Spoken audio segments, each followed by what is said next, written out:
దేవుని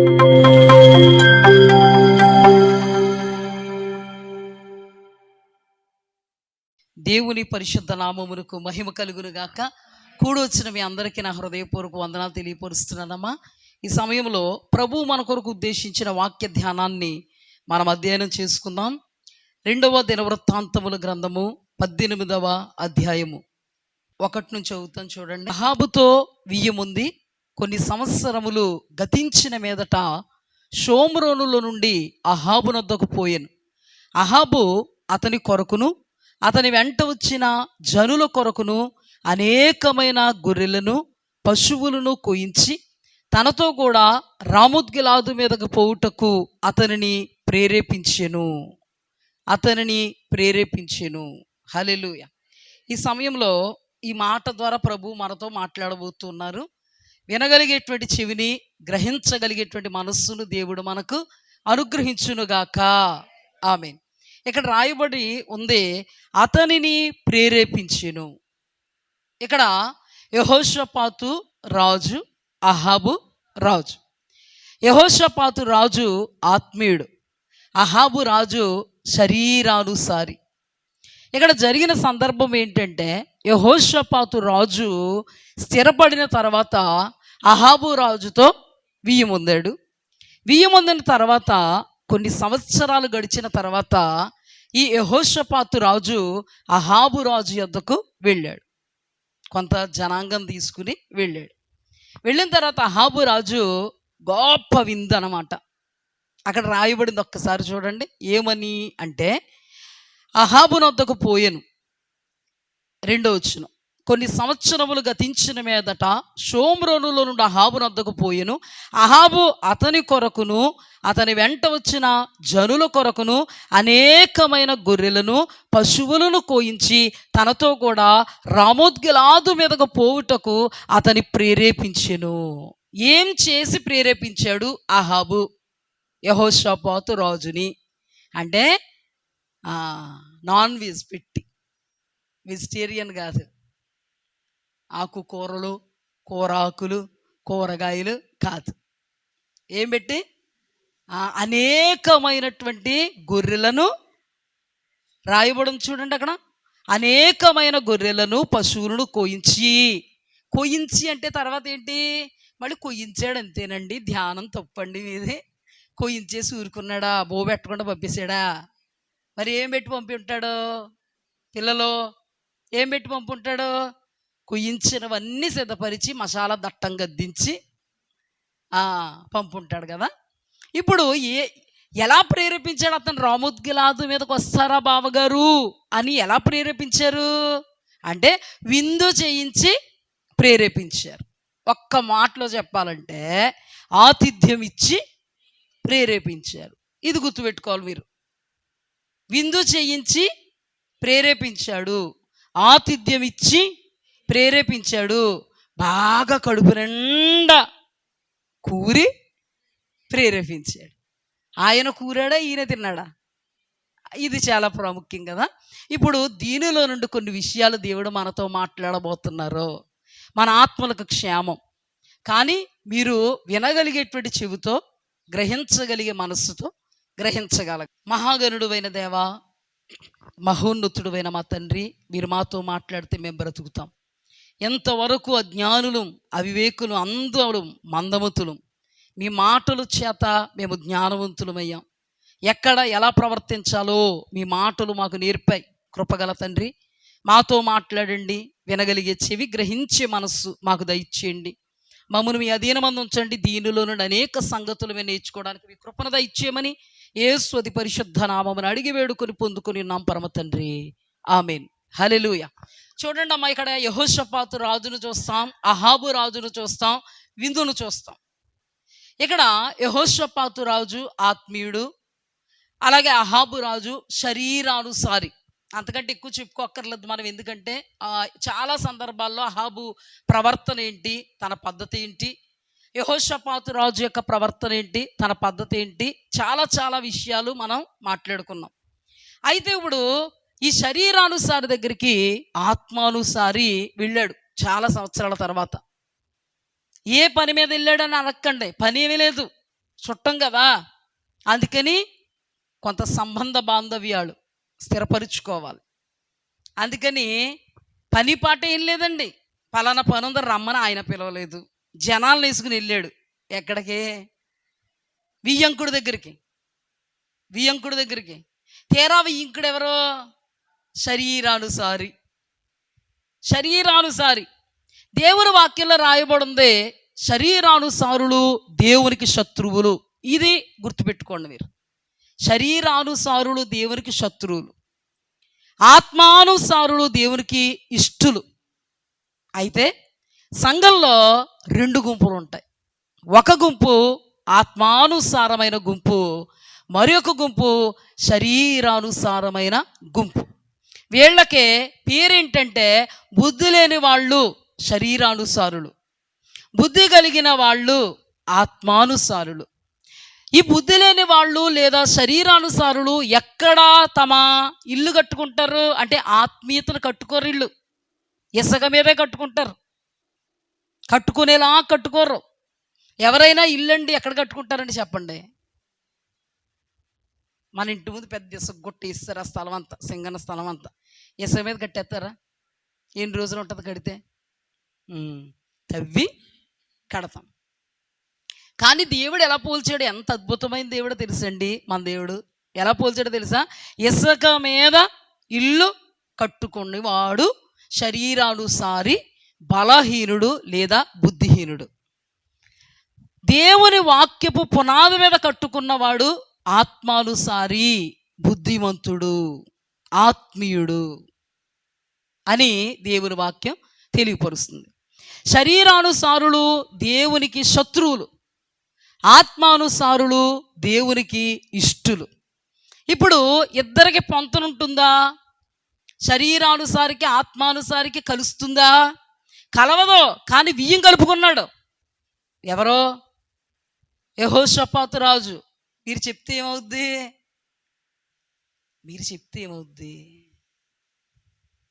నా డైలాగ్ మర్చిపోయారా? నిద్రను జయిస్తారు. అవునా? మెల్లమెల్లగా హుషారు కాస్త తగ్గదు, ఇంకా పెరుగుద్ది. హల్లెలూయా. అందుకని నేను ప్రశ్న ఇస్తే మీరు సమాధానం చెప్పాలి. అంతేగాని మిమ్మల్ని వాక్యం చెప్పేయమంటలేదు కదా. చెప్పండి జాగ్రత్తగా. ఇప్పుడు వెళ్ళి శరీరానుసారి ఎవరితో పెట్టుకున్నాడు సంబంధం? ఆత్మానుసారి ఎవరితో? అబ్బో బాగానే ఉన్నారు. అయితేనే మధ్యలో ఇలా కూడా అడుగుతాం. ఎవరితో పెట్టుకున్నాడు సంబంధం? శరీరానుసారి ఎవరు? ఆహా, వెరీ గుడ్. ఇలా చెప్తే చాలా బాగుంటుంది. ఎంత బాగుంటుందో, నవ్వుతా కదా. సంబంధం పెట్టుకోమని దేవుడు చెప్పాడా? మరి ఎందుకు పెట్టుకున్నాడు అంటే లెవెల్స్ సరిపోయినాయి. ఇది చాలా ప్రాముఖ్యం, జాగ్రత్తగా వినండి. లెవెల్స్. నా లెవెల్కి అహాబురాజు లెవెల్ ఈక్వల్. అహాబురాజు ఈక్వల్ టు యెహోషాపాతు రాజు. కానీ దేవుని దృష్టిలో అది కాదు.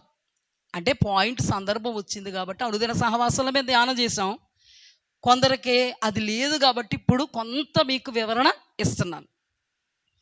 దేవునికి మాత్రమే ఏమాత్రం ఇది ఇష్టం లేదు. పోన్లే, వియ్యంకుడు అయితే అయ్యాడు. అంటుకొని ముట్టుకోలేనట్టు ఉంటే బాగుండు. చుట్టపు చూపు మీద వెళ్ళాడంట. ఆయన విందు చేశాడంట. విందు చేసి ప్రేరేపించాడంటే ఇన్ని. దేంతో ప్రేరేపించాడు? విందుతో ప్రేరేపించాడు. ప్రేరేపించగానే విందంతా అయిపోగానే లాస్ట్కి సోప్ వేసుకుంటారు కదా, నోట్లో సోప్ వేసుకుని సోఫాల మీద కూర్చుంటారు రాజులు కదా. సోప్ వేసుకుని నములుకుంటూ సోఫాల మీద కూర్చుంటారు కదా. ఆ సోఫాల మీద కూర్చోగానే అహాబురాజు గారు పెట్టాడు కదా. ఎక్కడ వరకు పెట్టాక అన్నాడు, బావగారు ఇలాగా రామోద్గిలాదు మీద యుద్ధానికి వస్తారా నాతో అన్నాడు. అంత అలా తినేశాక, అంత అలా పెట్టేశాక నో అని ఎవడైనా చెప్తాడా? అందుకే ఎవరైనా మిమ్మల్ని పిలుస్తున్నప్పుడు చాలా జాగ్రత్తగా ఉండండి. భోజనం పెట్టిన తర్వాత బాంబు కూడా పేల్చే ప్రమాదం ఉంది. అందుకే పౌలు అంటాడు, శరీరులతో మీరు అసలు కలిసి భోజనమే చెయ్యొద్దు. కొరింథీయులకు రాసిన పత్రికలో పౌలు భక్తుడు ఆత్మావేశముతో చెప్తున్నటువంటి మాట. ఎందుకు ఆత్మావేశంతో చెప్తున్నాడంటే, వాళ్ళతో ఉండడమే పెద్ద మైనస్. తీరా అతను మిమ్మల్ని భోజనానికి పిలిచినా, మీరు అక్కడికి వెళ్ళి భోజనం పెట్టినా, ఆ తర్వాత ఒక బాంబు లాంటి వార్తను పేలిస్తే నో అని మీరు చెప్పలేరు, చిక్కడిపోతారు. ఎలా చిక్కుబడిపోయాడో కూడా మనం జాగ్రత్తగా అధ్యయనం చేద్దాం. చిక్కుబడిపోతారు. అందుకే పౌలు అన్నారు, వాళ్ళతో కలవద్దు, కలిసి భోజనం ఏమాత్రము మీరు చెయ్యొద్దు. ఎంత ఉంటుంది అన్నమాట రహస్యం. రామోద్గిలాదు మీద యుద్ధానికి వెళ్దాం బావగారంటే, ఇంకా మరి తిన్న మైకుల్లో, తాగిన మైకం కాదు, తిన్న మైకుల్లో ఏమన్నాడు తెలుసా? బావగారు, నేను మీరు, మీరు నేను. బాగుందా డైలాగ్? నా జనమే నీ జనము, నీ జనమే నా జనము, నేను నీ వాడను, నీవు నా వాడవు, ఇద్దరము కలిసి వెళ్ళిపోదాం. అయితే ఆగండి ఒక్క నిమిషం. ఏంటి బావగారు అంటే, మన ఆత్మీయుడు కదండి యెహోషాపాతు రాజు. ఆత్మీయుడుకున్నటువంటి లక్షణము, దేవుడు మెచ్చుకున్న లక్షణము, దేవుడు సాక్ష్యం ఇచ్చినటువంటి లక్షణం ఏంటంటే, అతడు యెహోవా యొద్ద విచారణ చేయుట తనకు అలవాటు. హల్లెలూయా.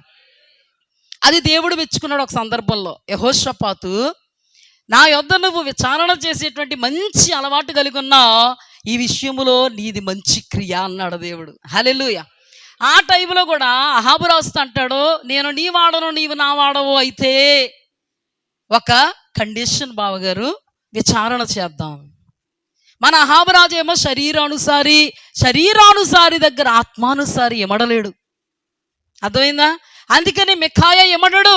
ఎక్కడుంటాడు ఈయన? ఆమడు దూరంగా ఉంటారు. ఎవరికి? అహాబు రాజుకి. ఆయన దగ్గర ఇమినే వాళ్ళు 450 మంది ఉన్నారు. వాళ్ళు ఎవరనగా అషారాదేవి, ప్రవక్తలు లేదా భక్తులు లేదా పూజారులు. ఈ పూజారులు నిలబెట్టేశాడు 450 మంది. లోపల అనుకుంటున్నాడు, బయటకు అంటలేదు. యెహోషాపాతు రాజు ఎంత కలరింగ్ అవసరమా? ఒక్కడ సరిపోడా?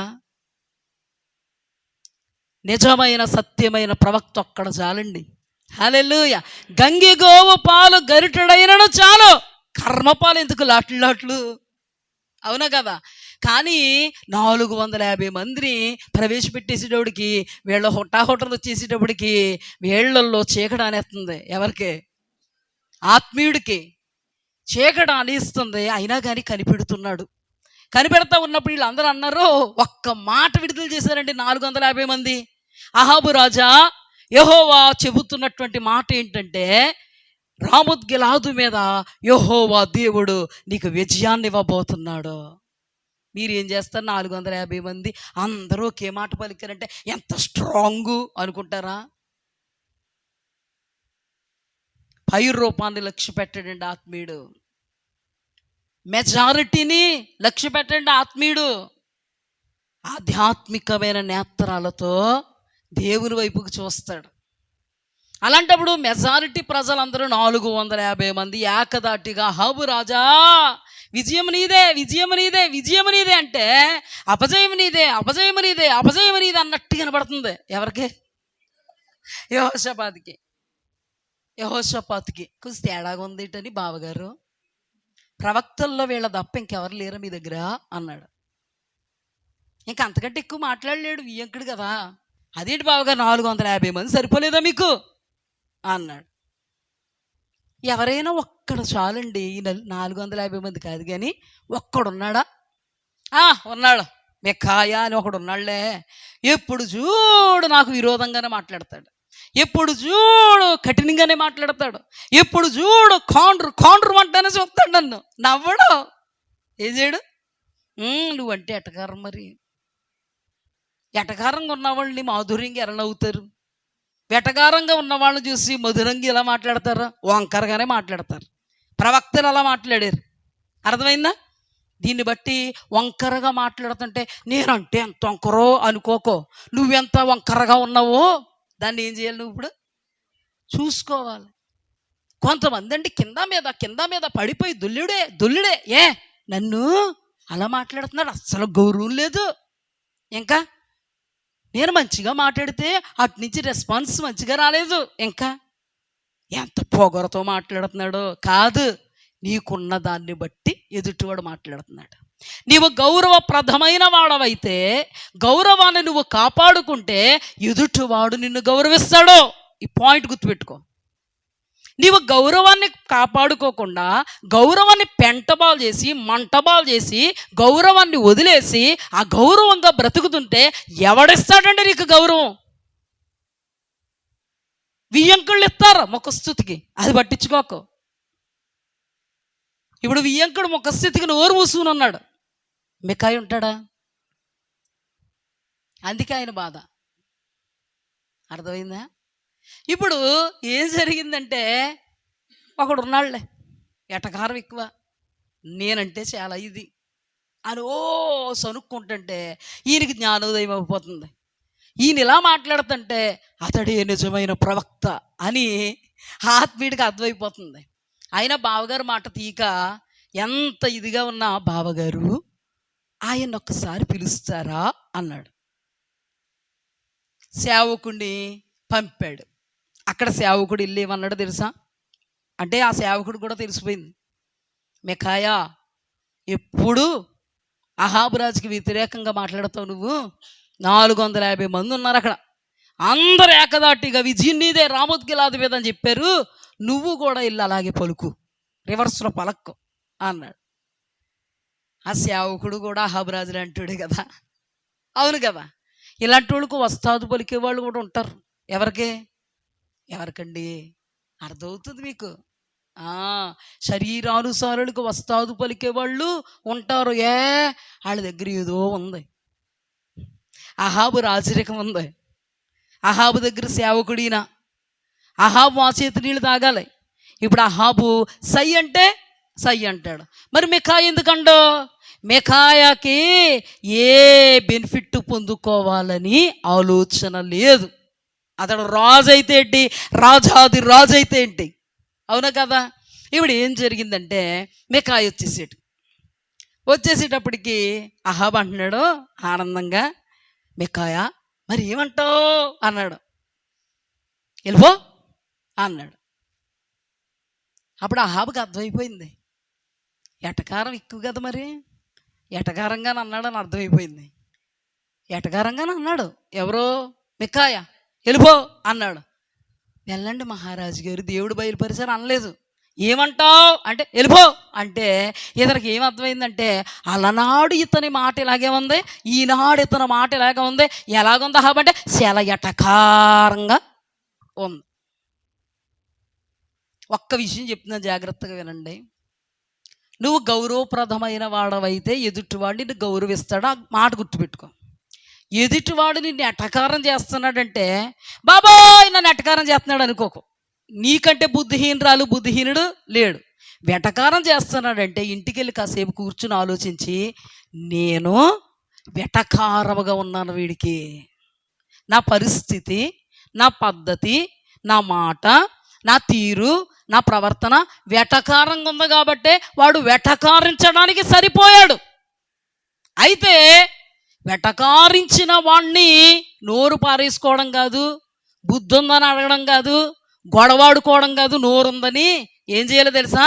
తమ్మును తాము అధ్యయనం చేసుకుని ఆ చెడ్డ సాక్ష్యాన్ని ఏం చేయాలి? పెంటపాలు చేసి మంచి సాక్ష్యం కొరకు నిలబడు. హల్లెలూయా, హల్లెలూయా. నువ్వు గౌరవించడం నేర్చుకో, గౌరవాన్ని తీసుకో. Give respect and take respect అని ఉంటుంది ఇంగ్లీష్లో. నువ్వు గౌరవాన్ని ఇవ్వు, నువ్వు గౌరవాన్ని తీసుకో. కొంతమంది ఉంటారండి, అందరినీ ఓహో అని మాట్లాడాలనుకుంటారు. ఈయన మాత్రం ప్రతి ఒక్కడు, ఉల్లిపాయలోడు కూడా ఏమనాలనుకుంటాడు, టమాటా వాడు, ఉల్లిపాయలోడు. నాకు తెలియక అడుగుతాను, బ్యాంకోడు అయితే ప్రతి ఒక్కరిని సార్ అంటాడు, ఉల్లిపాయ వాడు సార్ అని ఎత్తున్నాడు నిన్ను. పచ్చిమిరపకాయలు అమ్ముకునేవాడు సార్ అంటున్నాడు నిన్ను. వీళ్ళకి ఏ ప్రోకరాట తెలుసా? అందరూ నన్ను ఏవండి అనాలి. మీ ఆవిడైతే పెళ్లి చేసుకుంటే 2 బాత్తి అంటది, అనకపోతే 2 బాత్తు నేర్పిస్తే ముఖస్థుతికైనా ఏవండి అంటది. అందరూ అంటారేంటి నిన్ను? నువ్వు గౌరవప్రదంగా ఉంటే నువ్వు ఏవండి అని అక్కర్లే. నిన్న ఆటోమేటిక్గా దండం పెట్టాలని పెద్ద నీకు హల్లెలూయా. నీ పనులన్నీ గాడిద పనులు, నీ పనులన్నీ దౌర్భాగ్య పనులు, నీ పనులన్నీ చిల్లర పనులు, నీ పనులన్నీ చీపు పనులు. ఈ పనులన్నీ చూసినోడు నిన్ను ఏవండి అని ఎలాగనగలడు? నమస్కారం అండి అని ఎలా చెప్పగలడు? జేజేలు ఎలా కొట్టగలడు కదా? అందుకని మన జీవితంలో అండి అండి అనిపించుకోవడం కంటే ప్రాకులాట, మంచిగా బ్రతకడం కోసమైనటువంటి ప్రాకులాట నిన్ను నిలబెడద్దే. హల్లెలూయా. ఇప్పుడు మికాయ అనడం అర్థమైపోయింది. మికాయాకి ఎప్పుడు ఎట్టకారమే. అప్పుడు ఎలాగ ఎట్టకారం ఆడాడు, ఇప్పుడు అలాగ ఎట్టకారం ఆడితే మికాయ ఎట్టకారం ఆడొద్దని చెప్పానా అన్నాడు. ఏమన్నాడు? ఇప్పుడు చెప్పండి, ఎట్టకారం అర్థమైపోయిందా? ఎవరికి? ఓవరికి. మనల్ని ఎవరన్నా ఎట్టకారం ఆడుతున్నారా జాగ్రత్తగా చూసుకోండి. ఎట్టకారంగా మాట్లాడుతున్నాడా మనతో ఎవడైనా, లేకపోతే ఎవరైనా? నువ్వు ఇచ్చిన జుట్టు కానీ నాకు గౌరవి గౌరవి గౌరవి అనుకో, ఇంకా చీప్ అయిపోతావు కదా. కానీ గౌరవమును తెచ్చుకోగలిగేలా ప్రవర్తించు. హల్లెలూయా. నీ గౌరవాన్ని పెంచేది నీ మాట తీరు. హల్లెలూయా. నీ గౌరవాన్ని పెంచేది నీ ప్రవర్తన, నీ గౌరవాన్ని పెంచేది నీ నడవడిక, నీ గౌరవాన్ని పెంచేది నీ తీరు, నీ ప్రవర్తన. ఆటోమేటిక్గా నిన్ను గౌరవిస్తారు. కానీ అహామనబడేటువంటి శరీరం యొక్క ప్రవర్తన దేవునికి విరోధం కనుక నిజమైనటువంటి ప్రవక్త అయినటువంటి మికాయాకి ఇప్పుడు ఎటకారమే. అది కూడా ఆయనకు అర్థమైపోద్ది ఎదురుగుండా. అప్పుడు అంటున్నాడు, ఎటకారం ఆడొద్దని చెప్పాను కదా నిన్ను అన్నాడు. లేకపోతే ఏంటి అహాబు? దేవాది దేవుడు డిక్లేర్ చేసి చెప్పింది ఏంటో తెలుసా? నీవు మరలా తిరిగిరావు, ఇశ్రాయేలీలు కాపరులు లేని గొర్రెలైపోతారని దేవుడు నాకు బయలుపరుస్తున్నాడు. ఇప్పుడు వియ్యంకుడైనటువంటి యెహోషాపాతును గమనించండి. ఇప్పుడు యెహోషాపాతు గారు ఇప్పుడు బావగారి దగ్గర కక్కలేరు మింగలేరు. వియ్యంకుడు అక్కడ, వియ్యంకుడికి ఇవ్వాల్సిన రెస్పెక్ట్ మేము ఇవ్వాలి. వెళ్ళిపోతే ఏమవుద్దో? అయ్య బాబోయ్, బంధుత్వం, బంధం. ఏ బంధం అమ్మ ఇది? తెచ్చుకున్న బంధం కదా, కావాలని కొని తెచ్చుకున్న బంధం. ఎలా తెచ్చుకున్నా? యెహోషాపాతు రాజా లెవెల్ బాగుందని, ఇద్దరము రాజులమని, ఇద్దరు బిడ్డలు రాజకుమారులు కుమార్తెలని, ఇద్దరము అంతఃపురాల్లో ఉన్నామని, ఇద్దరము రాజవస్త్రాలు ధరించామని, ఇద్దరము ఏక్కొల్లని ఏం చేశాం? ఇప్పుడు అన్నీ తెలిసాయి. విచారణ చేద్దామన్నాడు. విచారణలో దేవుడు పాజిటివ్గా ఉన్నాడు అనుకో, అహాబు రాజు ఎగురుకుంటూ వెళ్ళిపోతే యెహోషాపాతు రాజు. కానీ దేవుడు పాజిటివ్గా లేడు. ఇప్పుడు యెహోషాపాతు ఏం చేయాలి? తెగించి దేవుని నిమిత్తం అహాబు రాజు మన బంధుత్వానికి ఒక దన్నం అని అనాలి. కానీ అనగలడా? ఏ చెప్పండి అమ్మా. విందు ఎఫెక్ట్ అనగలడా? రాజు మాట ఇచ్చేసాడు, తప్పగలడా? ఇప్పుడు దేవుడేమో నో అంటున్నాడు, దేవుడేమో అపజయం అంటున్నాడు. ఇప్పుడు అహాబరాజుకి అపజయం అయితే వియ్యంకుడికి కూడా ఏంటి? ఎందుకు అపజయం? వియ్యంకుడు అన్నాడు, నీ జనమే నా జనం, నీ వాళ్ళే నా వాళ్ళు, నీ యుద్ధమే నా యుద్ధం. ఇప్పుడు చెప్పు, అతను అపజయం నీకు జయమా? మరి ఇప్పుడు డైలాగ్ ఏంటి? నీ అపజయమే నా అపజయము అంటే ఇప్పుడు నువ్వు అపజయానికి వెళ్ళాలి మరి తప్పదే. వియ్యంకుడు వెళ్ళాడు. దేవుని చిత్తం కాదని ఒక ఆత్మీయుడు అడుగులు ముందుకేస్తుంటే మామూలుగా ఉంటుందండి కలవరం? చెప్పండి. ఆ యుద్ధానికి వెళతాడే కానీ కలవరం చెప్పేద్ది. ఎవరిని? ఎందుకు చెప్పేద్ది? ఇది దేవుని చిత్తం. రామోత్ గిలాదు మీద విజయాన్ని దేవుడు ఇవ్వడని తెలిసినా కూడా వెళ్ళవలసి వచ్చెను. దేవుడు ఇదే బయలుపరుస్తున్నారు ఈ దినం కోసం. వెళ్ళవలసి వచ్చాను. ఇంకా ఆత్మీయుడే కానీ మనస్సు చంపుకొని వెళ్ళవలసి వచ్చింది. తీరా మన అహాబురాజు గారు ఏమంటున్నారంటే బావగారితో, బావగారు నేను మారు వేషంలో వస్తాను, మీరు మాత్రము రాజవస్త్రాలు ధరించుకొని రాజ టీవీతోనే యథార్థంగానే మీరు వచ్చేయండి అన్నాడు. అహాబురాజు పెడితే పెట్టాడు కానీ కోసి పెట్టాడు కానీ గొర్రెలు గొడ్లు. అది నా షాక్ వచ్చింది. పెట్టడం బాగానే పెట్టాడు, సోపు వేసుకుని సోఫాలో కూర్చుకుని బాగానే మాట్లాడుకున్నాం, కానీ ఇది నా షాక్ వచ్చింది. దేనాదేన గండం ప్రాణ సంకటం, దేనదేన గండం ప్రాణ సంకటం, దేనదేన గండం ప్రాణ సంకటం. వెళ్ళాలని అనిపించకపోయినను వెళ్ళవలసి వచ్చును, అపజయం అని తెలిసినను వెళ్ళాల్సి వచ్చెను, తెగించలేక పోయెను. తద్వారా తేలిన ఫలితార్థం ఏంటంటే, మారు వేషంతోనేమో బావగారు అయినటువంటి శరీరానుసారైనటువంటి అహాబు రాజు, రాజు టీవీలోనేమో యెహోషాపాతు రాజు బయలుదేరుతూ వెళుతున్నప్పుడు అక్కడ వేస్తున్న స్కెచ్ ఏంటో తెలుసా? సిరియా రాజు, రే సామాన్యులతో యుద్ధం చేయకండి, అంటే అధములతో యుద్ధం చేయకండి, అధికులతోనే యుద్ధం చేయండి, గనులతోనే యుద్ధం చేయండి. చెప్తున్నాను, జాగ్రత్త, గురి పెట్టండి. ఎంతమంది ఉన్నారు అంతమంది రాజును టార్గెట్ చేయండి, రాజును టార్గెట్ చేయండి. వాళ్ళకేమో ఈయన మారువేషంతో వస్తున్నట్టు తెలియదు. రాజును టార్గెట్ చేయండి అంటే రాజుగారు డిఫరెంట్గా ఉంటారు. ఎలా ఉంటారు? అద్భుతమైన రాజవస్త్రాలు ధరించుకొని రాజు అని తెలిసిపోతాడు అనమాట, ఎంత దూరానికైనా. అతను ఎక్కే రథం కూడా అలాగే ఉంటుంది. అంటే రాజుని ఐడెంటిఫై చేయడం చాలా ఈజీ వాళ్ళకి. ఇంకా చూసుకోండి, కాసుకో అన్నట్టుగా చేస్తున్నారు యుద్ధం. మామూలుగా కాదు. ఒక చీపురు గట్ట తీసుకోండి, మీ అందరూ చీపురు పుల్లలు పచ్చత్తం పట్టుకోండి, నేనే టార్గెట్ వేసేయండి, తగలదా? నేనే టార్గెట్, అందరూ కలిపి ఊకుమ్మడిగా వెయ్యండి, తగలదా? తగలదా? ఇప్పుడు ఎవరి మీదకి వేస్తున్నారు? అహాబు రాజుని ఒక్క టార్గెట్ చేయలేదు. అహాబు రాజు ఎక్కడున్నాడు? సామాన్యమైన ఒకడిగా ఉన్నాడు, అధముడుగా ఉన్నాడు. అధికుడుగా ఎవరున్నారు? ఘనుడుగా ఎవరున్నారు? రాజుగారు అని ఎవరికి తెలుస్తున్నారు? బాణాలు ఎవరి మీద సంధిస్తున్నారు?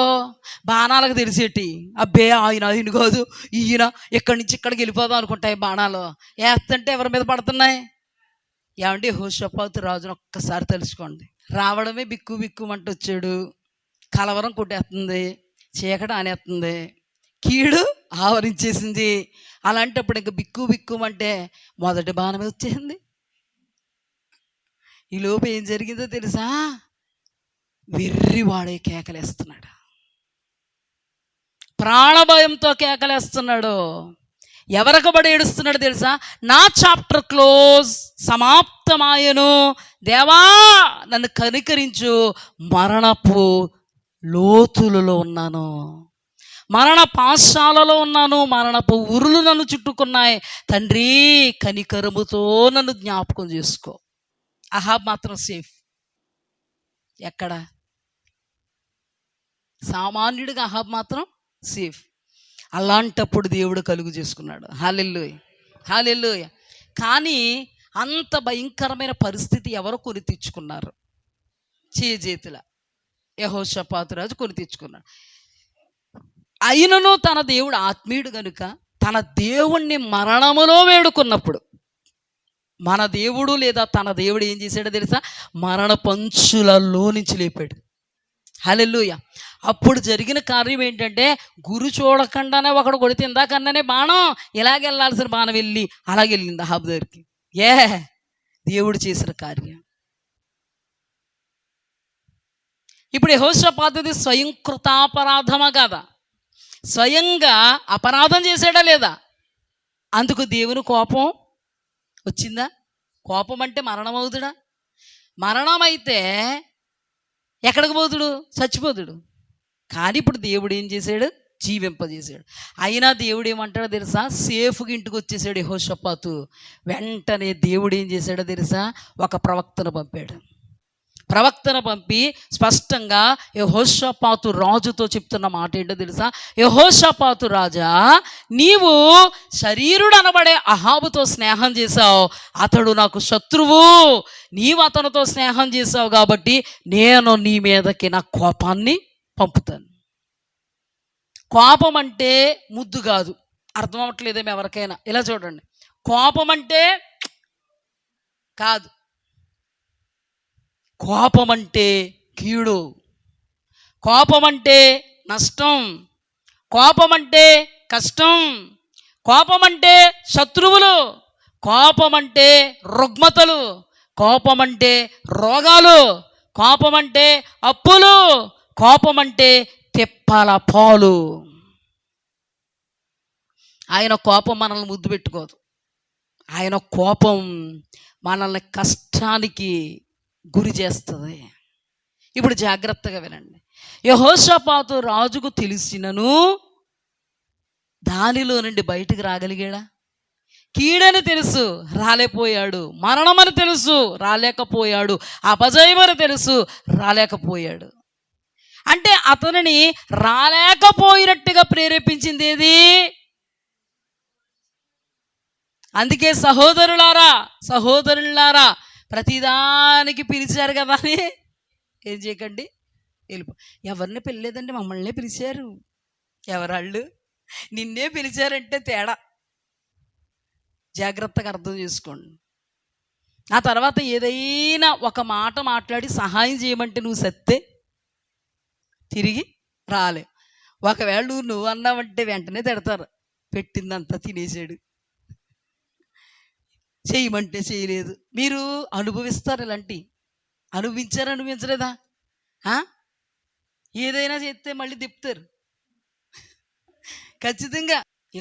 అలాగా అంటారు, తప్పదు. యెహోషాపాతు రాజు లాంటి ఆత్మీయుడికే తప్పలేదు. అతను ఆత్మీయతతో పోల్చుకుంటే నువ్వెంత నేనెంత. అందుకే పౌలు అంటాడు తన పత్రికలో, మీరు అసలు అలాంటి వాళ్ళతో కలిసి భోజనమే చెయ్యొద్దు. ఆ మూలమే నీకు లేకపోతే ఈ బాధ నీకు ఉండదు, ఈ కష్టం నీకు ఉండదు. తద్వారా దేవుని కోపం నీ మీదకి రాదు. ఇక్కడ ఒక పాయింట్ గుర్తుపెట్టుకోండి. అసలు దేవుని వాక్యం ఏం తెలియపరుస్తుంది? ఇక్కడ చూడండి, ఆతిథ్యం ఇచ్చాడు శరీరానుసారి, ఆతిథ్యాన్ని తీసుకున్నాడు ఆత్మానుసారి. ఫలితము రిజల్ట్ ఆనందంగా ఆహ్లాదదాయకంగా ఉందా మీ ఎవరికైనా? ఇప్పుడు నేను చెప్పినటువంటి ప్రకటన చూచి విని మీరు ఏమనుకుంటారో తెలుసా? గుండె బరువెక్కింది. మీరు అన్న ఖచ్చితంగా బరువెక్కింది. ఆలోచనలోకి వెళ్ళారు. ఎవరు ఏం చేయాలి? అమ్మో వద్దులే బాబాయ్, ఎందుకు వచ్చింది? ఇప్పుడు పాస్టర్ గారు ఎంత విడమరి చెప్పాక కూడా వెళ్ళామంటే ఎందులోకి అందులో పడ్డామంటే తెలిసి రాలేం, బంధకంలో చిక్కుబడిపోతాం. ఇది దేవుడు కోపం మన మీదకి దిగి రావడానికే. అందుకని చిక్కుబడిపోకుండానే ముందుగా మనం దేవునికే సరెండర్ అవ్వాలి. నేను ఇప్పుడు పదం వాడతాను కదా, అడుసు తొక్కనేల, కాలు కడగనేల. అది బురదగా ఉంది, నువ్వు వెళ్ళకపోతే సరిపోద్ది కదా. అక్కడ పేడ ఉంది, నువ్వు వెయ్యకపోతే సరిపోద్ది కదా.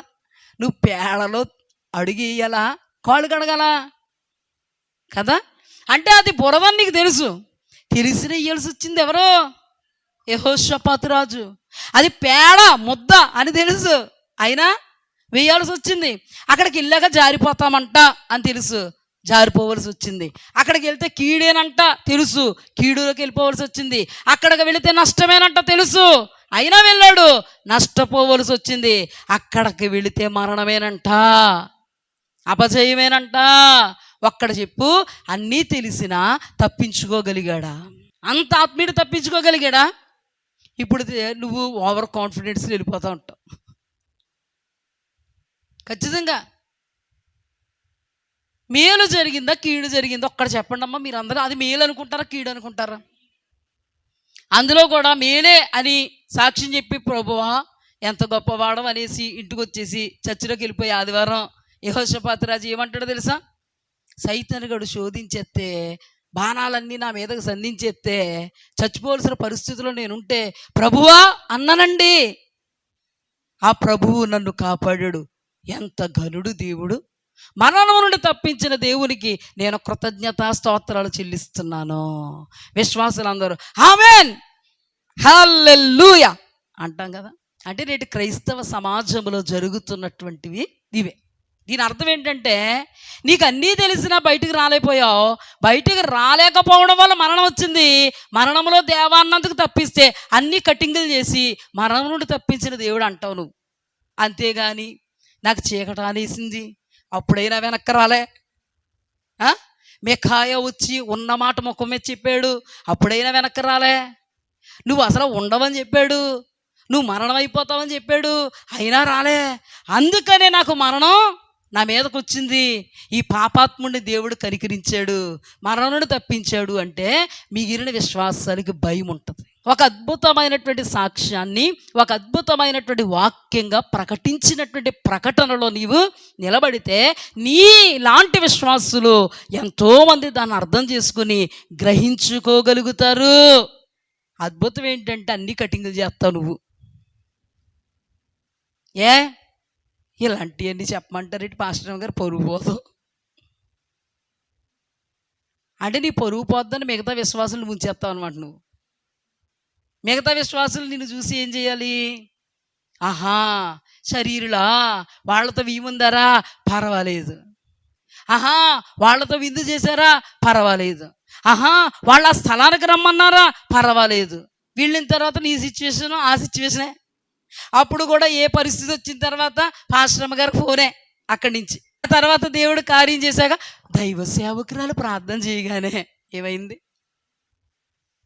సంగమా గమనిద్దాం, గుర్తిద్దాం. అడుసు తొక్కొద్దు, కాళ్ళు కడగవద్దు. అడుసు తొక్కకపోతే కాళ్ళు కడగవలసినటువంటి ఆవశ్యకత లేదు. ఇప్పుడు నేను చెప్పేది ఏంటంటే, చూడండి, ఒక శరీరానుసారి ఇచ్చినటువంటి ఆతిథ్యము ఆత్మానుసారికి మేలైందా, లేదా ఒక శరీరానుసారి ఆత్మానుసారికి ఇచ్చినటువంటి ఆతిథ్యము శరీరానుసారికైనా మేలైందా? అయిందా? కానీ దేవుని వాక్యంలో ఒక విశేషమైనటువంటి సంగతి రాయబడిందండి. అదేంటో తెలుసా? ఆతిథ్యమీయ మరువకుడి. హల్లెలూయా. అంటే నేను ఈ సిచ్యువేషన్ ఎందుకు చెప్పాను అనేది మీకు లాస్ట్కి అర్థమవుద్ది. అయితే దేవుని వాక్యంలో హెబ్రీ గ్రంథకర్త రాస్తూ ఆత్మవిషయంతో అంటాడు, ఆతిథ్యము చేయ మరొకడి. వాళ్ళకి తెలియకుండానే దేవదూతలకు వాళ్ళు ఏం చేశారు? ఆతిథ్యం ఇచ్చారు అని రాయబడింది. అసలు ఆతిథ్యం యొక్క ప్రత్యేకత ఏంటి సంఘం తెలుసుకోవాలి. ఎందుకు దేవుడు ఆతిథ్యం మరవవద్దు అని అన్నాడు? అయితే వీళ్ళ ఆతిథ్యానికి, ఇప్పుడు మనం ధ్యానించుకోబోయేటువంటి వాక్యానుసారమైన ఆతిథ్యానికి ఏంటి వ్యత్యాసము, తద్వారా ఫలితం ఏంటి అనే విషయాన్ని మనం ఇప్పుడు జాగ్రత్తగా ధ్యానం చేద్దాం. చూడండి, ఆతిథ్యం మరొకడి. కొందరు తెలియకనే ఆతిథ్యం ఇచ్చారు. వాళ్ళు ఎవరికి ఇచ్చారు? తెలియకుండా దేవదూతలకు ఇచ్చారని రాయబడింది. అలాగా ఆతిథ్యం ఇచ్చినప్పుడు ఏం జరిగింది? ఇక్కడ మేలు జరిగిందా? దీన్ని ఆతిథ్యం అంటారా అనరా? మేలు జరిగిందా చూద్దాం. ఇద్దరు క్రైస్తవులే కానీ శరీరులు ఆత్మీయులు. ఇక్కడ ఈ ఆతిథ్యం వల్ల మేలేం కనబడతలేదు మనకి. ఎంత డొంక కదిలించినా కూడా ఎక్కడ చూద్దామన్నా కీడు తప్ప మేలెక్కడ కనబడట్లే. కానీ నేను మీకు తెలియపరుస్తున్నటువంటి ధ్యానాంశంలో మేలు తప్ప కీడు కనబడదు. హల్లెలూయా. ఏంటి అంటే, అబ్రహాం మనందరికీ తెలుసు. అక్కడ హెబ్రీ గ్రంథకర్త రాస్తూ తెలియకనే వాళ్ళు దేవదూతలకు ఆతిథ్యం ఇచ్చారు. ఇప్పుడు దేవుని వాక్యంలో మనం జాగ్రత్తగా అధ్యయనం చేస్తే రాయబడిన దాన్ని బట్టి 3 మనుష్యులు వచ్చారండి అబ్రహాం దగ్గరికి. ఈ 3 మనుష్యుల్లాగే ఉన్నారు, వాళ్ళేమో దేవదూతల్లాగా లేరు. కానీ వాక్య ధ్యానాన్ని బట్టి వాళ్ళు దేవుని సముఖము నుండి వచ్చినటువంటి దేవదూతలు. హల్లెలూయా. మనకి ఎక్కడ అర్థమవుద్ది ఈ మాట అంటే, ఈ అబ్రహాం యొక్క సందర్భంలోనూ లోతు ఆతిథ్యం ఇచ్చేటువంటి సందర్భంలోనూ అర్థమవుద్ది వాళ్ళు దేవదూతలని. కానీ మనుష్యుల రూపంలో వచ్చారు. మనుష్యుల రూపంలో ఎప్పుడైతే అబ్రహాం దగ్గరికి వచ్చారో, అబ్రహాము సింధూరా వనమనబడేటువంటి ఒక వనములో ఒక వృక్షం కింద మధ్యాహ్నపు ఎండవేళ కూర్చుని ఉన్నాడు. అలాంటప్పుడు వీళ్ళు 3 అబ్రహాం దగ్గరికి వేళగాని వేళ, భోజనపు వేళ కాదు, మధ్యాహ్నపు వేళ అంటే అప్పటికే ఊటమాడి ఏం చేస్తాం? ఏం చేస్తాం? అబ్బే ఏం చేయరండి, అబ్బాయి అసలు పడుకోరు, ఎండకి అసలు అలాగా వాల్చరు, ఆ ఎండలోనే తిరిగేస్తూ ఉంటారు. శుభ్రంగా భోజనం చేసిన తర్వాత ఈవిడేమో గుడారంలో ఉంది, ఈయనేమో వృక్షము క్రింద చల్లపూట సేద తీర్చబడుతూ కూర్చుని ఉన్నాడు. అలాంటప్పుడు ఈ ముగ్గురు వ్యక్తులు వచ్చారు. రాగానే మన అబ్రహాం ఎవరో ఆత్మీయుడు, అవునా? రాగానే వాళ్ళ దేవుడని ఏం తెలీదు, దేవదూతలని తెలీదు, మనుష్యులని ఇతరులకి ఆతిథ్యం ఇచ్చేటువంటి అలవాటు ఉంది. హల్లెలూయా. ఆతిథ్యం ఇచ్చేటువంటి అలవాటు ఉండి త్వరగా వాళ్ళని రిసీవ్ చేసుకుని వాళ్ళని కొంచెం కాళ్ళు కడుక్కోండి అని చెప్పి వాళ్ళకి మంచినీళ్ళు ఇచ్చి హుటాహుటిన భార్య దగ్గరికి వెళుతున్నాడు, పశువుల దగ్గరికి వెళ్తున్నాడు, పనుల దగ్గరికి వెళ్తున్నాడు, హడావిడి చేస్తున్నాడు. మన అహాబు రాజు గారు చాలా హడావిడి చేశారు కదా. ఎవరికి? యెహోషాపాతు రాజు గారికి. ఇక్కడ కూడా అబ్రహాము ఈ ముగ్గురు మనుషుల నిమిత్తం చాలా హడావిడిగా పరిగెడుతూ దాన్ని ఏమంటారు, లేత దూడను శుభ్రం చేసి మాంసాన్ని ప్రిపేర్ చేయండి అని పనివాడికి అప్పచెప్పాడు. వెన్నని పాలని అన్నీ సిద్ధపరుచుకున్నాడు. అలాగే వాళ్ళు తినేటువంటి భక్ష్యములు సిద్ధపరిచించాడు. భార్యతో చెప్పాడు, మెత్తన పిండితో నువ్వు అప్పములు చెయ్యి అని చెప్పాడు. అంతే, త్వరగా వంట సిద్ధపడింది. ఒక్క మాటలో చెప్పాలంటే వాళ్ళు నిలబడినంతసేపట్లో, కూర్చున్నంతసేపట్లో వంట ప్రిపేర్ చేయించాడు. హల్లెలూయా. ఈరోజు విశ్వాసులు అయితే ఎలా ఉంటారు అంటే జస్ట్ ఇమాజినేషన్. భోజనం అంతా అయిపోయిన తర్వాత గిన్నెలు గడిగేసి మూకుళ్ళు అయ్యి కూడా దెమ్మర పోసాక వచ్చారు. అంటే ఇది టీ టైమే, టీ ఇద్దాం, టీ అంటే 3 గంటలకు వచ్చారు, 1 గంట ఆగుదాంలే 4కి. ఈ రోజుల్లో మనుషులైతే. కానీ దేవుడు ఆ రోజు మారలే, ఈ రోజు మారలే. దేవుడు ఆతిథ్యం ఇయ్యక మరవకుడు అనే మాట ఆ రోజు మారలే, ఈ రోజు మారలే. అందుకే వాక్యాన్ని బట్టే నువ్వు మసలాలి, కానీ పరిస్థితులను బట్టి నువ్వు ఎప్పుడు మారకూడదు. ఇక్కడ ఎండవేడిమి, అలాగే భోజనం తినేశారు, మంచి భోజనం తినేసి విశ్రాంతి పొందేటువంటి పరిస్థితులు ఉన్నప్పుడు వాళ్ళ ముగ్గురిని కూడా చేరదీసి వాళ్ళ కోసం అద్భుతమైనటువంటి విందును సిద్ధపరిచాడు. హల్లెలూయా. వాళ్ళకి ఆతిథ్యం ఇస్తూ ఉన్నాడు. ఏమిస్తున్నాడు? ఆతిథ్యం. అక్కడ ఒక అద్భుతమైన మాట ఉంటుందండి, నన్ను ఆకర్షింపజేసినటువంటి ఒక మాట ఉంటుంది. ఆ మాట ఏంటో తెలుసా? ఆదికాండము 18వ అధ్యాయము 1 నుంచి చదువుతాను. మరియు మమ్రే దగ్గరనున్న సింధూర వనములో అబ్రహాము ఎండవేళ గుడారపు ద్వారం వద్ద కూర్చుని ఉన్నప్పుడు యెహోవా అతనికి కనబడెను. అతడు కన్నులెత్తి చూచినప్పుడు 3 మనుష్యులు అతని ఎదుట నిలవబడి ఉండిరి. అతడు వారిని చూచి, అంటే ఆ మనుష్యులను చూచి, గుడారపు వాకిటి నుండి వారిని ఎదుర్కొంటూ పరిగెత్తి నేల మట్టుకు వంగి, ఇవి చాలా ప్రాముఖ్యం, పరిగెత్తి నేల మట్టుకు వంగి, ప్రభువా నీ కటాక్షం నా మీద ఉన్న ఎడల ఇప్పుడు నీ దాసుని దాటిపోవద్దు, నేను కొంచెము నీళ్లు తెప్పించేదను, దయచేసి కాళ్ళు కడుక్కొని ఈ చెట్టు క్రింద అలసట తీర్చుకునుడి, కొంచెం ఆహారము తెచ్చేదను, మీ ప్రాణములను బలపరుచుకునుడి, తర్వాత మీరు వెళ్ళవచ్చును, ఇందు నిమిత్తమే కదా మీ దాసుని యొద్దకు వచ్చి తిరనిను. అంటే ఇందు నిమిత్తము దాసుని యొద్దకు వచ్చారు అని అంటున్నారు అబ్రహాము. ఇందు నిమిత్తమే కదా. ఇందు నిమిత్తమే అంటే ఏమన్నాడు అక్కడ? కాస్త అలసట తీసుకోండి మీరు, నేను విందు సిద్ధం చేయిస్తాను, తిన్న తర్వాత మీరు వెళ్ళండి, ఇందు నిమిత్తమే కదా నీ దాసుని దగ్గరికి వచ్చారు. ఒక మాట చెప్పాలంటే ఇక్కడ ఏమని రాయబడిందో తెలుగులో అర్థమైందమ్మా మనకు? అసలు ఒక్క మాట, ఇందు నిమిత్తమే కదా నీ దాసుని దగ్గరికి వచ్చారు. ఒక్క మాట మీకు గుర్తు చేస్తాను. ఆ ఆహారం పెడతాడనే కదా దరిద్రుడు ధనవంతుడి దగ్గరికి వచ్చాడు. చూడండి ఒక్క మాట, ఆ ఆహారం పెడతాడనే కదా ధనవంతుడి దగ్గరికి దరిద్రుడు వచ్చాడు. ధనవంతుడు పెట్టాడా? ఈ పాయింట్ కూడా గుర్తుపెట్టుకోండి. పెట్టాడా? ఎక్కడ పోయాడు? ఇందులో ఎంత ఉంది? ఇది ఒక్కసారి అట్టే పెట్టుకోండి. టైము అయిపోయింది అనుకోవచ్చు అని చెప్పుకుందాం, కానీ టైం పంపిస్తాను మిమ్మల్ని. గుర్తుపెట్టుకోండి. అని ఇందు నిమిత్తమే కదా నీ దాసుని ఎద్దకు వచ్చావు, నువ్వు ఎందు నిమిత్తం వచ్చావో అందు నిమిత్తమే నేను నీకు చేసి పంపుతాను. హల్లెలూయా. అద్భుతంగా గౌరవానికి ఏమీ తక్కువ చేయలేదండి అబ్రహాం ఆ ముగ్గురు మనుష్యులకి. ఆతిథ్యములో ఏమీ తక్కువ చేయలేదండి.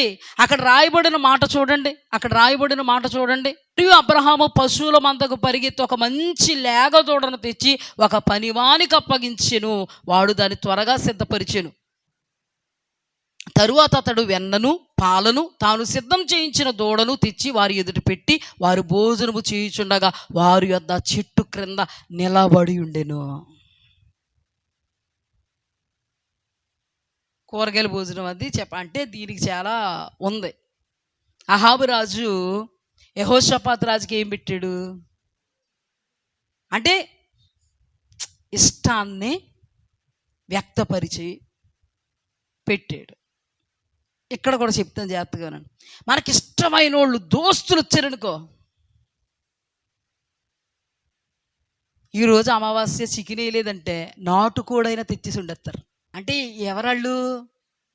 ఇష్టమైన వాళ్ళు, ప్రియులు, దోస్తులు, బంధువులు. అదే ఎవరైనా నీకు కష్టమైన వాళ్ళు వచ్చారనుకో, పోరు కష్టం కూడా కాదు, ఏదో ఒక మనిషి ఎవరైనా వచ్చారనుకో, అంత ఎక్కువ కేర్ తీసుకుంటావా?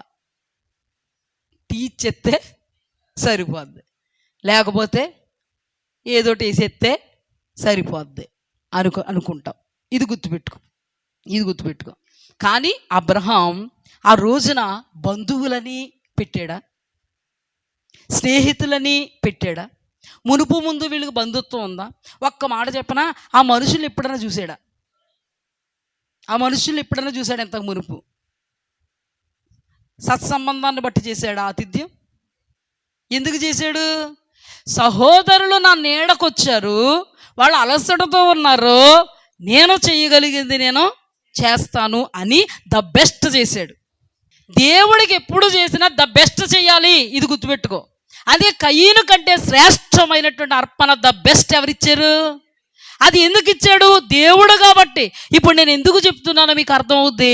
కొందరు తెలియకనే దేవదూతలకు ఆతిథ్యం ఇచ్చారు. ఆ దేవదూతలు ఎవరో కాదు, మనుష్యుల రూపములో దిగి వచ్చిన దేవుడు. హల్లెలూయా. అంటే ఇక్కడ రాయబడినటువంటి దీని అర్థం ఏంటంటే, దేవునికే ఇతను ఆతిథ్యం ఇచ్చాడు తెలియకుండా. దేవునికే అబ్రహాము తెలియకుండా ఆతిథ్యం ఇస్తే ఏం జరిగిందో తెలుసా? ఒక అసాధారణ కార్యం జరిగింది. అక్కడ వాళ్ళకి పెట్టవలసినవన్నీ పెట్టి అక్కడే నిలబడి వాళ్ళు తినేంత వరకు వాళ్ళని కనిపెట్టుకుని గౌరవాన్ని చూపిస్తున్నప్పుడు వారు తిన్న భోజనం వాళ్ళను ప్రేరేపించింది. నేనంటాను ఎప్పుడుని ఏమిచ్చినా చాలు, నిండింది అని అనమంట. బంగారం పెట్టు, ఒక కాసు ఇచ్చేసింది అనుకో మీ అమ్మ, ఇంకొక కాసు ఎవరికి ఇచ్చింది? మా సిల్లికి ఇచ్చే ఉంటుంది, నాకు ఎక్కువ ఇవ్వాలి కదా. అదే అమ్మ అన్నం పెట్టిందనుకో, అమ్మ చాలమ్మ కడుపు నిండిపోయింది. నీకు ఏది ఇచ్చినా కూడా ఇంకా ఇవ్వాలి, ఇంకా ఉండాలి, ఎవరికి ఇచ్చేసింది ఇది సరిపోద్దు అని. కానీ భోజనం పెట్టినప్పుడు అలా ఉంటుందండి, చాలా అంటాం కదా. ఇక్కడ కూడా భోజనం తృప్తి. హల్లెలూయా, తృప్తి. ఇక్కడ చూడండి, మాట్లాడుతున్న మాట ఏంటంటే వాళ్ళు భోజనం చేస్తున్నప్పుడు వాళ్ళని ప్రేరేపింపబడుతున్నారు. కానీ అహాబు భోజనం పెట్టి ప్రేరేపించాడు. ఆ ప్రేరణలో అనక తప్పలేదు, తద్వారా రిజల్ట్ శూన్యం. కానీ ఈ సిచ్యువేషన్ మీరు గమనించినట్లయితే భోజనం చేస్తున్నటువంటి వాళ్ళు ఒక వాక్కు విడుదల చేయడానికి వాళ్ళని ఆ భోజనము లేదా విందు లేదా ఆ ఆతిథ్యము లేదా ఆ ప్రేమ లేదా ద బెస్ట్ వాళ్ళని ప్రేరేపించి ఏమంటున్నాడో తెలుసా? తింటూ అబ్రహామా సారా ఏది? అదిగోయ్యా సారీ గుడారంలో ఉంది. అప్పుడు చెప్తున్న మాట ఏంటో తెలుసా? అబ్రహామా సారా మీదిటికి ఇదే దినాన నేను మీ వద్దకు వస్తాను, అప్పుడు మీ కౌగిట కుమారుడు ఉంటాడు. హల్లెలూయా. ఆ మాట చదువుదాం 7వ వచనం నుంచి చదువుతాను. 18వ అధ్యాయం 7వ వచనం. మరియు అబ్రహాము పశువుల మందకు పరిగెత్తి ఒక మంచి లేత దూడను తెచ్చి ఒక పనివానికి అప్పగించెను. వాడు దాన్ని త్వరగా సిద్ధపరిచెను. తరువాత అతడు వెన్నను పాలను తాను సిద్ధము చేయించిన దూడను తెచ్చి వారి ఎదుట పెట్టి వారి భోజనము చేయుచుండగా వారి యొద్ద చెట్టు కింద నిలబడెను. వారు అతనితో, నీ భార్య అయిన సారా ఎక్కడున్నదని అడుగగా అతడు, అదుగో గుడారములో ఉన్నదని చెప్పెను. అందుకైన మీదటికి ఈ కాలమున మీ యొద్దకు నిశ్చయముగా మరల వచ్చేదను, అప్పుడు నీ భార్య అయిన సారాకు ఒక కుమారుడు కలుగునని చెప్పెను. ఆ మాట ఒక అసాధారణమైన మాట. ఆ మాట ప్రతికూలతలో విడుదల చేయబడినటువంటి మాట. ఆ మాట నమ్మశక్యముగా అన్నటువంటి స్థితిగతులు వాళ్ళ మీద ఏలుబడి చేస్తున్నప్పుడు విడుదల చేయబడిన మాట, ప్రతికూలతలో విడుదలైన మాట, శక్తివంతమైన దేవుని మాట.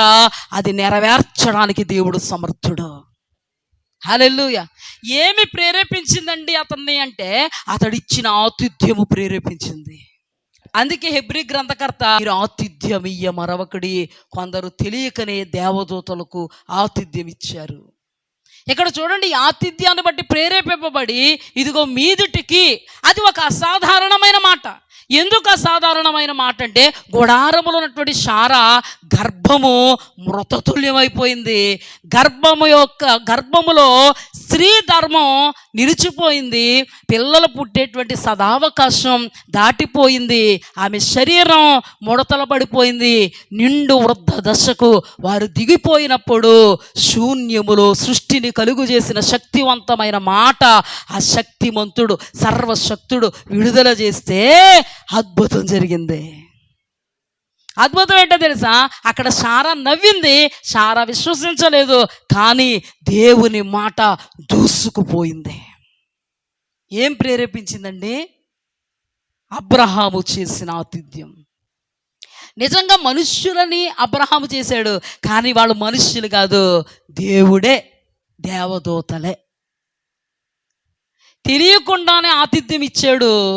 ఏదో ఆశించి ఆతిథ్యం ఇవ్వలే, ఏమి ఆశించకుండానే వాళ్ళకి ఆతిథ్యం ఇస్తే ఆశించినటువంటి వాళ్ళకే ఆశకు మించి అద్భుతం చేశాడు. చూడండి, ఆతిథ్యం ఇయ్య మరవకండి. కొందరు తెలియకనే దేవదూతలకు ఆతిథ్యం ఇచ్చారు. ఇక్కడ అబ్రహాము చేసినటువంటి ఆతిథ్యము వృద్ధాప్య దశలో అద్భుతానికి కారణమైంది. నిరాశలో, నిస్పృహలో ఇంకేముంది, మా శరీరం సహకరించదు, మా జీవితాలు ఇంకా మరణానికి సమీపంగా ఉన్నాయి, సమాధిలోనికి దిగిపోయేటువంటి పరిస్థితుల్లో మేమున్నాం, మా శరీరం సహకరించదు, మా వయస్సు సహకరించదు, మా స్థితిగతి సహకరించదు, ఇక దేవుడిచ్చిన వాగ్దానము మా జీవితంలో జరగదనేటువంటి పరిస్థితిలో ఉన్నప్పుడు, ఆ స్థితిలో అబ్రహాము దేవుణ్ణి చేర్చుకున్నప్పుడు, మనుష్యులను చేర్చుకున్నప్పుడు, ఆతిథ్యం ఇచ్చినప్పుడు, ఆతిథ్యములోనే అద్భుతమైన మాట విడుదల చేస్తే మరుసటి సంవత్సరానికి గర్భఫలమును దేవుడు దయచేశాడు. కనని గర్భం కనింది, మృతతుల్యమైపోయిన దేహం నూతన శక్తి నొందింది, నూతన బలము నొందింది, స్త్రీ ధర్మం నిలిచిపోయింది. డాక్టర్స్ టెస్ట్ చేసి చెప్తే ఇది అసంభవం అంటారు, అసంభవాన్ని సంభవం చేశాడు దేవుడు. ఎందుకో తెలుసా? ఆతిథ్యము చేయ మరొకడి. ఈ ఆతిథ్యములో అద్భుతమైన దీవెన, అద్భుతమైన ఆశీర్వాదం, అది సామాన్యమైనది కాదు, అది అసామాన్యమైన అసాధారణమైనది. కొందరికి విషయం తెలియక ఆతిథ్యం ఇవ్వడం పరమ మంటగా భావిస్తారు. ఇంకా చెప్తాను మీకు, ఇంకా రుజువులు చెప్పి అప్పుడు దేవుడు ఎందుకు పెట్టాడో అనే విషయాన్ని మీకు విడుదల చేస్తాను. చూడండి, మరి ఒక సందర్భం, ఎలీషా మరియు షునేమీరాలు లేదా గనురాలైనటువంటి స్త్రీ అని రాయబడింది. అక్కడ రాయబడిన మాట, దైవజనుడు వెళుతూ పోతూ ఉన్నప్పుడు, అంటే వస్తూ పోతూ ఉన్నప్పుడు ఈ షునేమీరాలకు ఒక ఆలోచన వచ్చింది. ఏంటంటే, దైవజనుడిని చేర్చుకోవాలి, భోజనం పెట్టాలి, ఆతిథ్యం ఇవ్వాలి. అక్కడ రాయబడిన మాట ఏంటంటే, దైవజనుడిని బలవంతం చేసింది. ఏం చేసింది? దైవజనుడిని బలవంతం చేసింది. బలవంతం చేసినప్పుడు దైవజనుడు ఇంటికి వెళ్ళాడు. వెళ్ళేటప్పటికి ఆమె ఆతిథ్యమియ్య మొదలుపెట్టింది. అంతేకాదు అతని కొరకు ఆలోచిస్తుంది. ఏంటి? ఒక పీట, ఒక దీపస్తంభము, ఒక మంచము, ఒక బల్ల, ఒక గది. ఆ గదిలో ఈ వస్తువులన్నీ పెడదాం, అతనికి ఆతిథ్యం ఇద్దాం. అతను వచ్చినప్పుడల్లా మన ఇంట్లో బస చేస్తాడు అంది. అతడు వెళ్ళాడు, మరలా వచ్చాడు.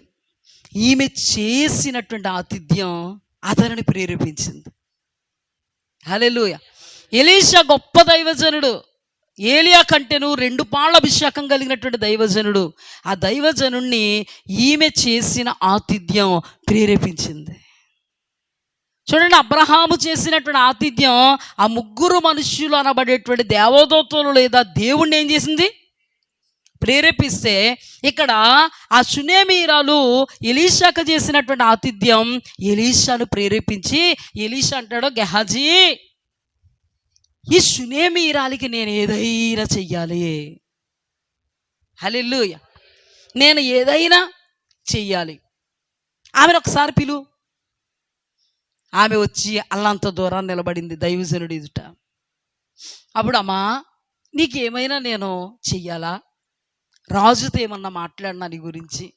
అంటే నీకు నేనేమన్నా మేలుకరంగా ఉండనా అంటే ఆమందే, నాకు ఏమీ వద్దయ్యా, ఇప్పటికే నేను నా స్వజనుల మధ్యలో ఉన్నాను, నాకేమీ తక్కువ కాలేదు.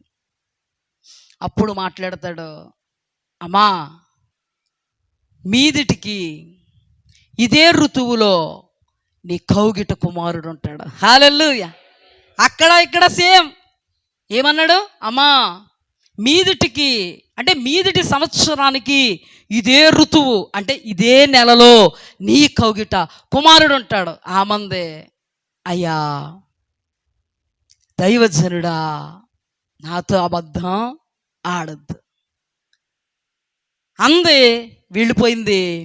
మరుసటి సంవత్సరం అదే ఋతువున కౌగిట్లో కుమారుడు ఉన్నాడు. నమ్మిందండి? నమ్మిందా? అక్కడ సారా నమ్మిందా? అబ్రహాం నమ్మినట్టేనా? నమ్మలేదు. అబ్రహాం కూడా, అబ్రహాం ముందేనే వేశాడు. ఆ తర్వాత దినాల్లో ఈవిడ నవ్వింది. అంటే భార్య అది కదా, భర్తదే. భార్య ఏం చేసింది? ఆయన నవ్వేటప్పటికి ఇంకా వయసు ఉంది పాపం. ఆయన నవ్వేటప్పటికి ఆయనకి ఇంకా వయసు ఉంది, ఆయనకి ఇంకా శక్తి ఉంది, ఆయనకి ఇంకా బలం ఉంది. కానీ ఈవిడ నవ్వేటప్పటికి అన్నీ పోయినాయి. ఎవరు నువ్వు కరెక్ట్ చెప్పండి? నేను ఏమన్నా? ఇక్కడ విశ్వాసం అనలే, మనుషులు కదా. ఎవరు నువ్వు కరెక్ట్? సారా నువ్వు కరెక్ట్. కానీ ఆ జీరోలో అద్భుతం చేయగలడు ఈ దేవుడు. హల్లెలూయా. ఆ శూన్యంలో వెలుగును ప్రసరింపచేయగలడు నీ దేవుడు. ఇప్పుడైనా ఆయనకు సాధ్యం. ఎందుకో తెలుసా? ఆయన నిన్న, నేడు, రేపు నిరంతరం ఏకరీతిగా ఉన్నాడు. అందుకే అలనాడు అబ్రహాముకు చేసిన దేవుడే షూనేమీరాలకు చేశాడు. షూనేమీరాలకు చేసిన దేవుడే సంగమా నీకు చేయ సమర్థుడు. ఎవరికి చేయ సమర్థుడు? దేనిని బట్టి ప్రేరేపింపబడ్డాడు? దేనిని బట్టి ప్రేరేపింపబడ్డాడు? ఆమె చేసిన ఆతిథ్యం. ఎంతో మంది ఉండొచ్చు విశ్వాసులు, కానీ ఆ దైవజనుడు ఎడల ఒక ప్రేరణ కలిగింది. షూనేమీరాలికి ప్రేరణ కలిగింది, ప్రేరణకు నిలబడింది, అద్భుతంలో నిలబెట్టాడు. మిగతా వాళ్ళకు ప్రేరణ కలగలేదు, అద్భుతములో నిలబడలేకపోయారు. ఇది ఒక కోణం. చూడండి, కుష్ఠరోగులు పాలెం అవతల ఉండాలి, దిగ్గున లేచారు, ఒక దైవ ఆలోచనతో ముందుకెళ్ళారు, అద్భుతం పొందుకున్నారు.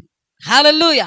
ఎంతోమంది విశ్వాసులు ఉండొచ్చు, కానీ షూనేమీరాలు ఒక ఆలోచనతో దిగ్గున లేచింది. ఆలోచనను దైవజనుని నిమిత్తము దేవుణ్ణి బట్టి సఫలం చేసింది.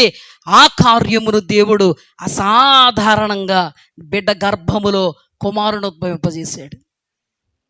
హల్లెలూయా. ఆతిథ్యమియ్య మరొకడి కొందరు తెలియకనే దేవదూతలకు ఆతిథ్యం ఇచ్చారు.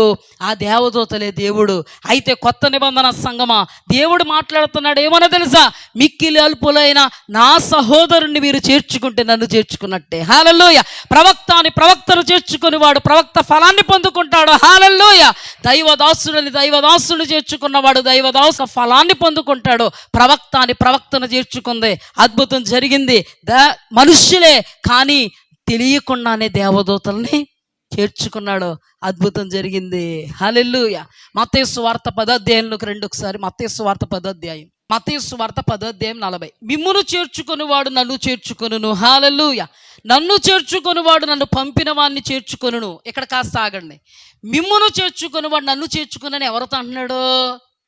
దేవుని నిమిత్తము తమ్మును తాము మిక్కిలి అల్పంగా ఎంచుకున్నటువంటి అపోస్తలుల గురించి అంటున్నాడు. అంటే దేవుడు ఏర్పాటు చేసుకున్న దైవ జనాంగం గురించి అక్కడ 12 మంది శిష్యులను పంపుతున్నాడు.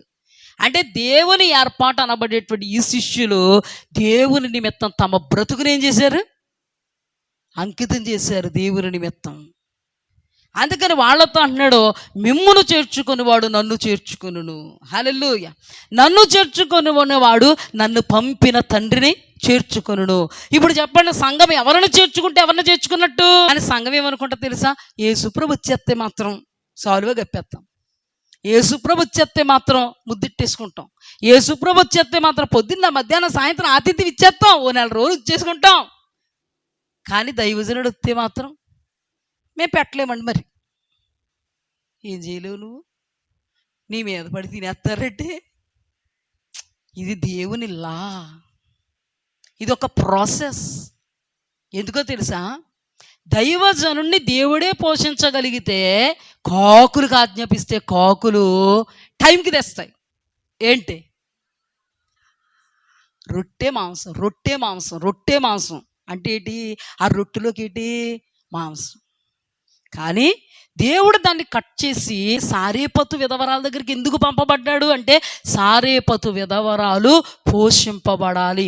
ఎందుకు? దైవజనుణ్ణి చేర్చుకుంటే నన్ను చేర్చుకున్నట్టే ఆ ఫలాన్ని నేను ఆమెకి ఇస్తాను. హల్లెలూయా. ఇచ్చాడా? ఇవ్వలేదా? ఒక్కటి, దేవుడు పోషిస్తే ఆయనకి కాకులు టైంకి తెస్తాయి. నిన్ను పోషించాలని దైవజనుణ్ణి దేవుడు పంపుతుంటే నువ్వు కాలదన్నుకుంటున్నావు. సువార్త ప్రకటించు వాని పాదములు సుందరములు అని దేవుని వాక్యం తెలియజేస్తుంటే పంది పాదాల్లాగే కనబడిపోతున్నాయి నీకు. ఏ పాదాల్లాగా? దేవుని మాటకు విధేయత చూపిస్తే ఆ వెనక దాగి ఉంది అస్సలు అద్భుతం. ప్రాసెస్ చెయ్యకపోతే రిజల్ట్ను చూడలేవు. అంటే దాని అర్థం ఏంటంటే, ఉల్లిపాయలు కోసి పచ్చిమిరకాయలు కోసి చికెను అన్నీ వేసి మసాలా అద్దితేనే చికెన్ కూర రుచిగా తినగల, అంతేగాని చికెన్ ఇట్టుకు తినేయగలవా? ప్రాసెస్ చేస్తేనే దాన్ని తినడానికి అర్హుడు. ప్రాసెస్ను దేవుడు చెప్తున్నాడు. నేను పంపిన వానిని చేర్చుకున్నవాడు నన్ను చేర్చుకునివాడు, నన్ను పంపిన తండ్రి అయిన దేవుణ్ణి చేర్చుకునివాడు, ప్రవక్తను చేర్చుకునివాడు ప్రవక్త ఫలం పొందును, నీతిమంతుని చేర్చుకునివాడు నీతిమంతుని ఫలం పొందును, మరియు శిష్యుడని ఎవడు ఈ చిన్నవారిలో ఒకరికి గిన్నెడు చన్నీళ్లు మాత్రం తాగనిచ్చును వాడు తన ఫలం పోగొట్టుకొనుడని నిశ్చయముగా మీతో చెప్పుచున్నాను.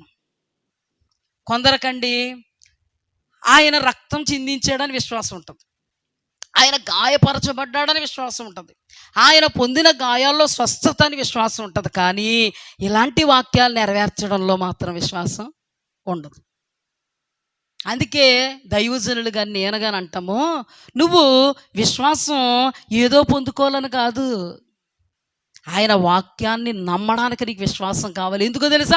నువ్వు ఆ వాక్యాన్ని నమ్మితేనే నీకు వాక్య ఫలం అనబడే దీవెన ఆశీర్వాదం వస్తుంది. హల్లెలూయా. ఆతిథ్యములో దాగి ఉన్న ఆశీర్వాదము అది అద్భుతము, అది అసాధారణము, అది ఎవరి వలన జరగనిది, దేవుని వలన మాత్రమే జరిగేది. హల్లెలూయా.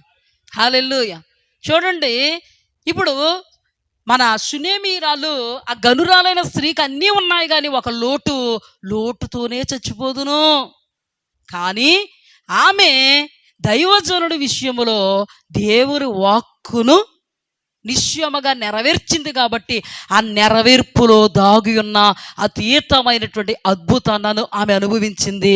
గొడ్రాలతనం ఆమెకి లేదు. అద్భుతంగా గర్భం తెరవబడింది. అద్భుతమైనటువంటి మగ కుమారునికి ఆమె జన్మనిచ్చింది. ఆమె విశ్వసించకపోయినను దైవజనుడుకు ఇచ్చినటువంటి ఆతిథ్యాన్ని బట్టి దైవజనుడు ప్రేరేపితుడై ఒక వాక్కును విడుదల చేయగానే ఆమెకు విశ్వాసం లేకపోయినను సర్వశక్తిమంతుడు వాక్కును నెరవేర్చి చూపాడు. అబ్రహాము అలనాడు చేసిన ఆతిథ్యము అతీతమైన వాక్కును విడుదల చేస్తే ఆ వాక్ ప్రత్యక్షతను వారు అనుభవించగలిగితే, ఇక్కడ ఎలీషా విషయంలో ఆతిథ్యం ఇచ్చినటువంటి షునేమీరాలు అనబడే గనురాలైనటువంటి స్త్రీకి ఆతిథ్యములో దాగి ఉన్నటువంటి అద్భుతాన్ని అనుభవించడానికి దేవుడు డోర్ ఓపెన్ చేశాడు. ఇది నువ్వు నేను వినడానికి, నేను చెప్పడానికి కాదండి. ఇది అక్షర సత్యం. హల్లెలూయ.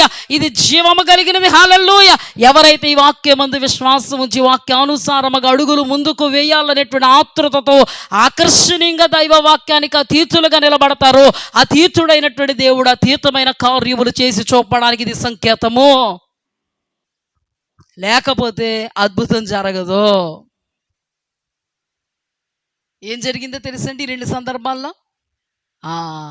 చూడండి, హెబ్రీయులకు రాసిన పత్రిక 13వ అధ్యాయము 1వ వచనం. సహోదర ప్రేమ నిలవరముగా ఉండనీయుడి, ఆతిథ్యము చేయ మరొకడి, దాని వలన కొందరు ఎరుగకే దేవదూతలకు ఆతిథ్యం ఇచ్చిరి. ఎరుగకుండానే అబ్రహాము దేవదూతలకు ఆతిథ్యం ఇస్తే అక్కడ ఏ రిజల్ట్ వచ్చిందో దైవజనుణ్ణి చేర్చుకున్న వాడికి అదే రిజల్ట్. ఎందుకంటే దేవుడు అన్నాడు, నా సేవకుని చేర్చుకుంటే నన్ను చేర్చుకున్నట్టే. హల్లెలూయా. అందుకే మత్తయి సువార్త 25వ అధ్యాయంలో నీతిమంతులు కుడివైపున నిలబడతారు, అనీతిమంతులు లేదా శరీరానుసారులు లేదా బహుబలహీనులు లేదా దేవునికి శత్రువులు ఎడమ వైపున నిలబడతారు. అప్పుడు ఆయన అన్నారు, నీతిమంతులారా కుడివైపున ఉన్న వాళ్ళని చూసి పరలోక రాజ్యాన్ని మీరు స్వతంత్రించుకోండి. నేను ఆకలి కొన్నాను, నాకు ఆహారం పెట్టారు. నేను దప్పికొన్నాను, నాకు దాహానికి ఇచ్చారు. నేను వస్త్రహీనుడిగా ఉన్నాను, నాకు బట్టలు ఇచ్చారు. నేను చెరసాలలో ఉన్నాను, పరామర్శించవచ్చారు. నేను అనారోగ్యముతో రోగిగా ఉన్నాను, నన్ను చూడ వచ్చారు. నేనెప్పుడయ్యా యేసయ్యా, నువ్వెప్పుడు నాకు కనబడ్డావు? నీకెప్పుడు ఆహారం పెట్టా? నీకెప్పుడు వస్త్రం ఇచ్చా? నీకెప్పుడు నీళ్ళు ఇచ్చా? నిన్నెప్పుడు పరామర్శించా? నిన్నెప్పుడు చూచా? నిన్నెప్పుడు హత్తుకున్నా? నీవెప్పుడు నాకు కనబడలేదే? ఆయన అంటారు, మిక్కిలి అల్పులైన నా సహోదరులలో ఒకనికే. నీకు ఎంతమంది తండ్రులు ఉన్నారండి? ఆత్మీయంగా ఒక్కడికి కూడా చేయలేకపోతున్నాను. అందరినే కాదు, మనస్సాక్షులు ఉంటున్నాయి మనకి లెక్కలు తొక్కలు. ఆ టైంలో విశ్వాసం అంటావు, పెద్ద మోకాళ్ళు వేసి ప్రార్థన చేస్తావు. విశ్వాస సహితమైన ప్రార్థన రోగిని స్వస్థపరచును. విశ్వాసముతో ప్రభువా నీ ఎదుట నిలబడితే అతీత కార్యాలు జరుపువాడవు నీవే. దైవజనులు చేర్చుకోవడానికి ఎందుకు ఆవిడ దూరం పారిపోతావు? కుంభాలు ఏం తినేరు కదా వాళ్ళు. నీకు ఇస్తున్నటువంటి అవకాశాన్ని ఎందుకు దుర్వినియోగం చేసుకుంటావు? ఎందుకు వాళ్ళు తినే ఎంత ముద్ద కోసం ఏడుస్తావు? నీకు విశ్వాసం లేదు. దేవుని వాక్యం అక్షర సత్యం అండి. ఒక్కటి ముద్ద లేక ప్రకటించట్లేదండి వాక్యం. ఒక్కటి ఏదో తక్కువైపోయి ప్రకటించట్లేదండి వాక్యం. ఏలియా దేవుడు పోషిస్తున్నప్పుడు అద్భుతంగా పోషింపబడతాడు.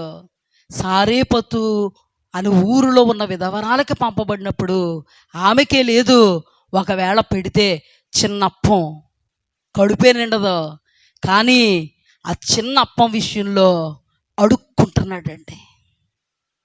ఈ రోజున వాక్యం చెప్తున్నటువంటి నేను మీ దృష్టికి చిల్లరగా అనిపించవచ్చేమో, చీపుగా అనిపించవచ్చేమో, నాకు తెలియదు. నాకు అన్నీ ఉన్నాయి, ఏమీ లేని దానిగా నేను లేను.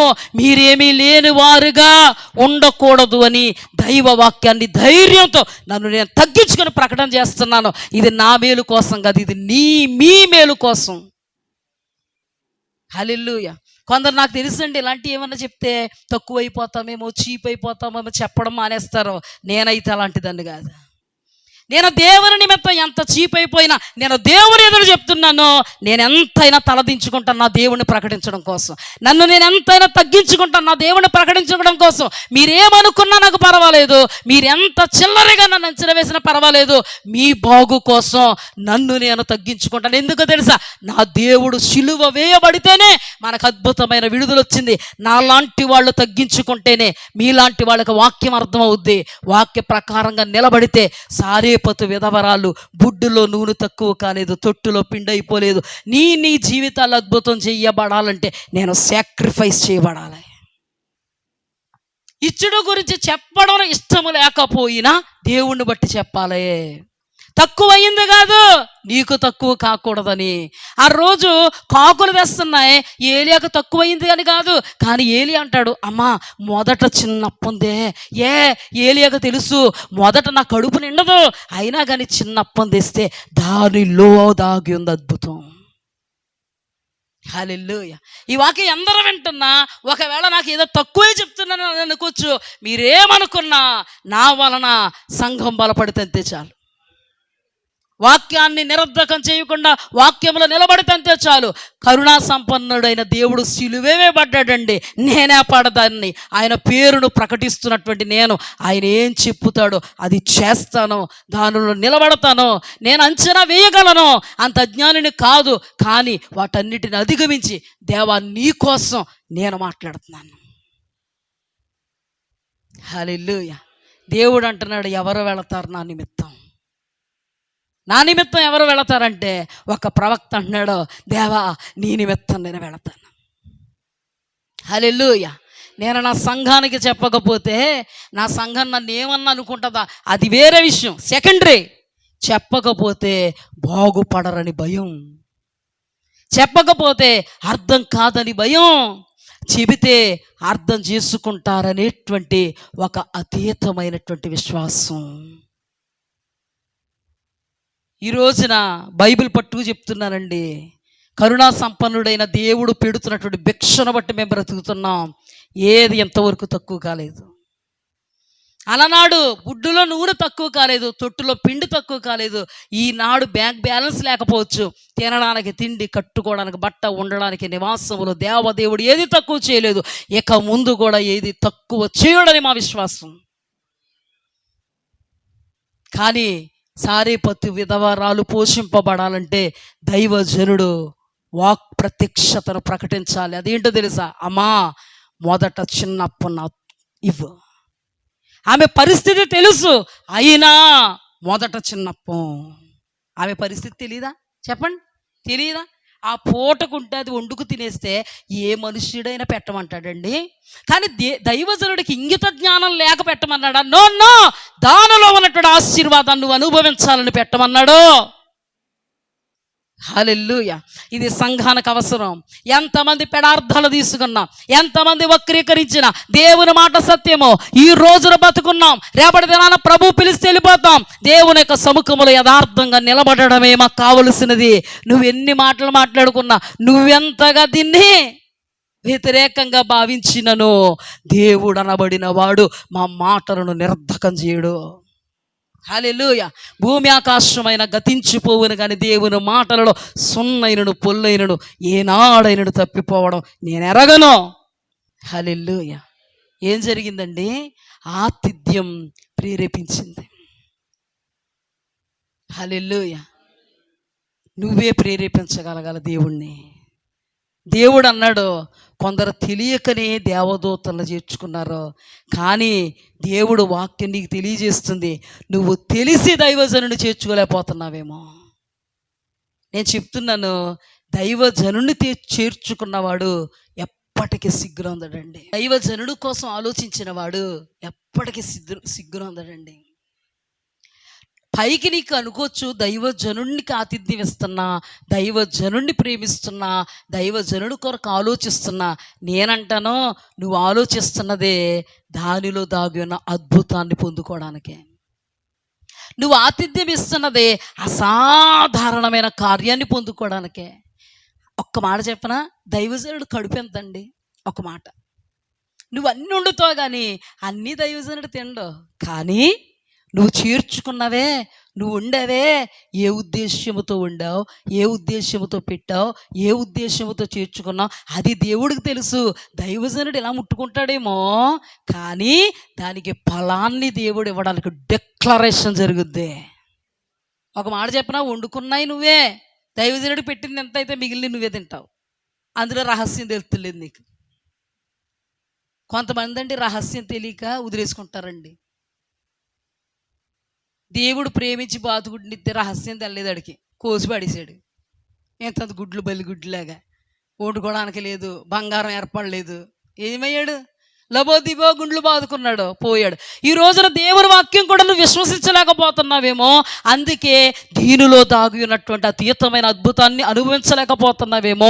నేను ప్రవచనాత్మకంగా చెబుతున్నటువంటి మాట ఏంటంటే, నీవు వాక్యమును నెరవేరిస్తే దేవుడు వాక్యములో దాగి ఉన్నటువంటి అద్భుతమైనటువంటి కార్యాలను నీ జీవితంలో నెరవేర్చ సమర్థుడు. హల్లెలూయా. నీ దేవుడు ఒక అద్భుతం. ఈ దినాన ప్రవచనాత్మకంగా విడుదలని ఏ మాట అయినా ఫెయిల్ అయిందా మీ జీవితంలో? ఏది ఫెయిల్ అవ్వదో, ఇక ముందు ఫెయిల్ అవ్వదో. ఎందుకో తెలుసా? మేము ఆయన సేవకులం, ఆయనను చూసి బ్రతుకుతున్న వాళ్ళం. మిక్కిలి అల్పులుగా మమ్మల్ని మేము చేసుకున్నాం. ఎవరి నిమిత్తమో తెలుసా? దేవుని నిమిత్తం. అందుకే సవాలుతో ప్రకటించగలుగుతాం. హల్లెలూయా. రాసిస్తాం. హల్లెలూయా. ఎవరు చెడిపోరండి దైవజనుని చేర్చుకుంటే.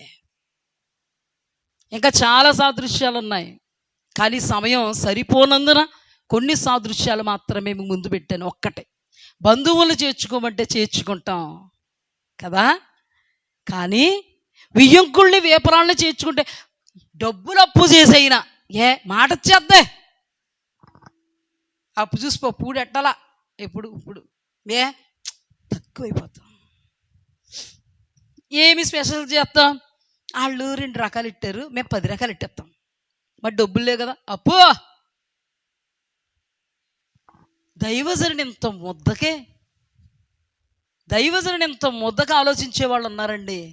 దైవజనుడు కోసం ఆలోచించే విషయంలో వెనక ముందు ఆడేవాళ్ళు ఉన్నారండి.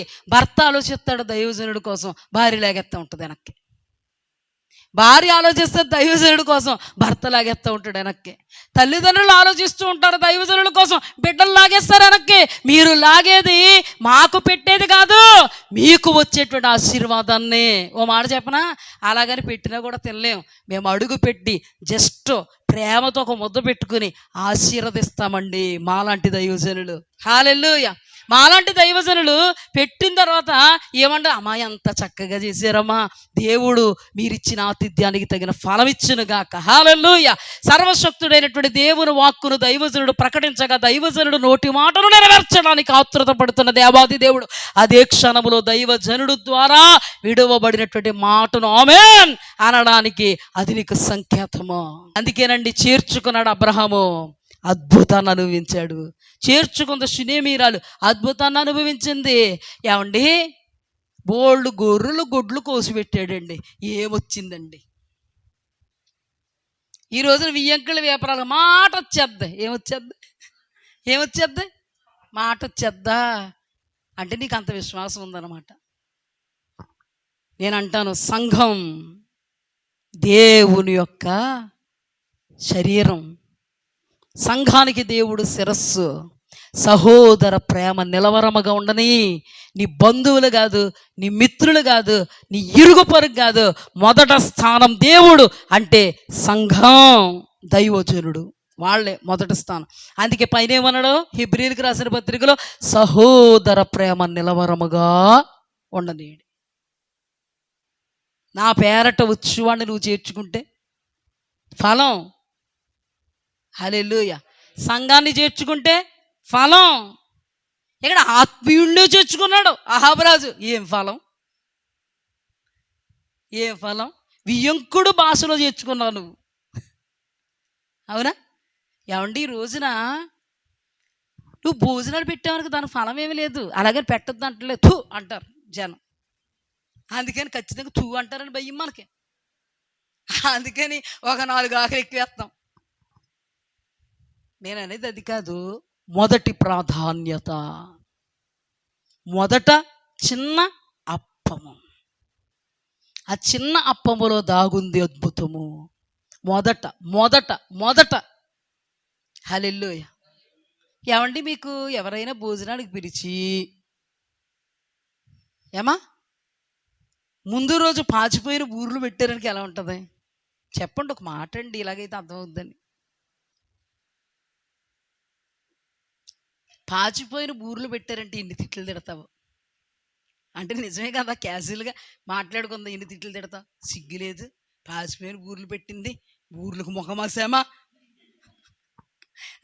ఈ బూరెలు పెట్టకపోయినా బాగుండు, ఈ గారెలేమో జిగురు వచ్చేసాయి, ఈ బూరెలేమో వాసన వచ్చేసాయి. ఏమా ఎప్పుడు పెడితే బాగుంటుంది చెప్పు? ఎప్పుడు పెడితే బాగుంటుంది? మొదట, అంతేగాని పాసిపోయాక కాదు. అందుకే దేవుని వాక్యములో మొదట మొదట ఆయనకు ప్రాధాన్యత ఇస్తే అప్పుడు చూస్తావు అద్భుతం. అంతేగాని ఈ సారీపతి విధవరాలు ఉండయ్యా పెడతానులే, మా పిల్లోడు మేము తిన్నాక ఎంత మొక్కుంచి ఎడతాంలే అంటే జరుగుద్ది అద్భుతం అక్కడ? అంటే జరుగుద్దా? తెలివితేటలు కలిగిన వాళ్ళు అలాగే ఉంటారు, అందుకే ఏమి జరగవు. అంటే తెలివితేట కలిగిన వాళ్ళకి ఏమీ జరగవు. వీళ్ళకి లోకపు తెలివితేటలు, లౌక్యపు తెలివితేటలు, దయ్యాల జ్ఞానం ఎక్కువగా ఉంటుంది. కానీ మొదట దైవజనుడు, మొదట దైవజనుడికి ఇచ్చేదానికి లెక్కలేసుకున్న వాళ్ళు కూడా నాకు తెలుసు. అంటే ఏంటో తెలుసా? ఇదేంటండి పాస్టరమ్మ గారు, మాకే పాస్టరమ్మ గారు మీరు ఇప్పుడే అందుకే మా గురించి చెప్తున్నారంటే నేను ఒప్పుకోను. చిన్నప్పటి నుంచి చూస్తున్నాను నేను ఇలాంటి వాళ్ళని. ఇలాంటి వాళ్ళు ఇప్పటి నుంచి. ఒక ఆవిడండి ఇంత కట్ట పట్టుకుని పాస్టర్ గారికి ఇద్దామని వచ్చింది. పాస్టర్ గారికి ఇస్తుంటే ఆయన అన్నారు, అమ్మ చివరికి కానుకలు పడతాం కదా అందులో వేసి అన్నారు. ఈవిడేమనుకుందంటే, అయ్య బాబోయ్ ఎంత కట్ట అందులో వేసేస్తే ఎలా, పాస్టర్ గారికి ఏం తెలుస్తుంది నేను వేసినట్టని అంత కట్టలో ఒక పై కాగితం తీసేసి మిగతా జేబులు పెట్టుకుంది. జేబు ఉండదులేండి కానీ ఉంది ఆవిడికి పర్సు. ఎవరికి ఇచ్చింది ప్రాధాన్యత? ఇలాంటి విశ్వాసులు నాకు తెలుసు, లెక్కలు వేసుకునే విశ్వాసులు నాకు తెలుసు, ఆ సమయానికి వస్తే కంగారు పడిపోయే విశ్వాసులు నాకు తెలుసు. అంతేకాదు కొందరు కూడా నాకు తెలుసు, తమ కడుపు కట్టుకుని దైవజనులు పోషించిన వాళ్ళు నాకు తెలుసు. హల్లెలూయా. దైవజనుడికే ప్రధాన స్థానం ఇచ్చిన వాళ్ళు నాకు తెలుసు. దైవజనుల కోసమే ఆలోచిస్తున్న వాళ్ళు నాకు తెలుసు. వాళ్ళ కుటుంబం కంటే వాళ్ళకంటే దైవజనుడు కుటుంబాన్ని ఆరాటముతో చూస్తున్నటువంటి వాళ్ళు నాకు తెలుసు. ఎలాంటి వాళ్ళు పొందుకుంటారండి చెప్పండి? చెప్పండి ఎలాంటి వాళ్ళు పొందుకుంటారు? ఏమండి మాకు కూడా కష్టం అంటే ఏంటో, బాధ అంటే ఏంటో తెలుసు. నిజంగా దేవుడు సారేపతు విధవరదాల దగ్గర పంపాడు. ఆమె చాలా కష్టంలో ఉంది. దైవజనుడు మంచోడైతే ఆమెను అప్పం పెట్టద్దమ్మ వద్దమ్మ మంచిలతో సరిపెట్టేసుకుంటానంటే మంచోడా? లేదా వాక్యం చెప్పి చిన్నది అప్పం పెట్టమ్మా చాలు అంటే మంచోడా? చిన్న అప్పానికి ఆ మంచిలు తాగితే ఎంతో, ఈ చిన్న అప్పం తిన్నా అంతే, అనవసరంగా మాట తప్ప. కానీ అనవసరమైన మాట కాదు, అవసరమైన మాట కాబట్టే ఒక్క మాట చెప్పనా, అడిగాడు.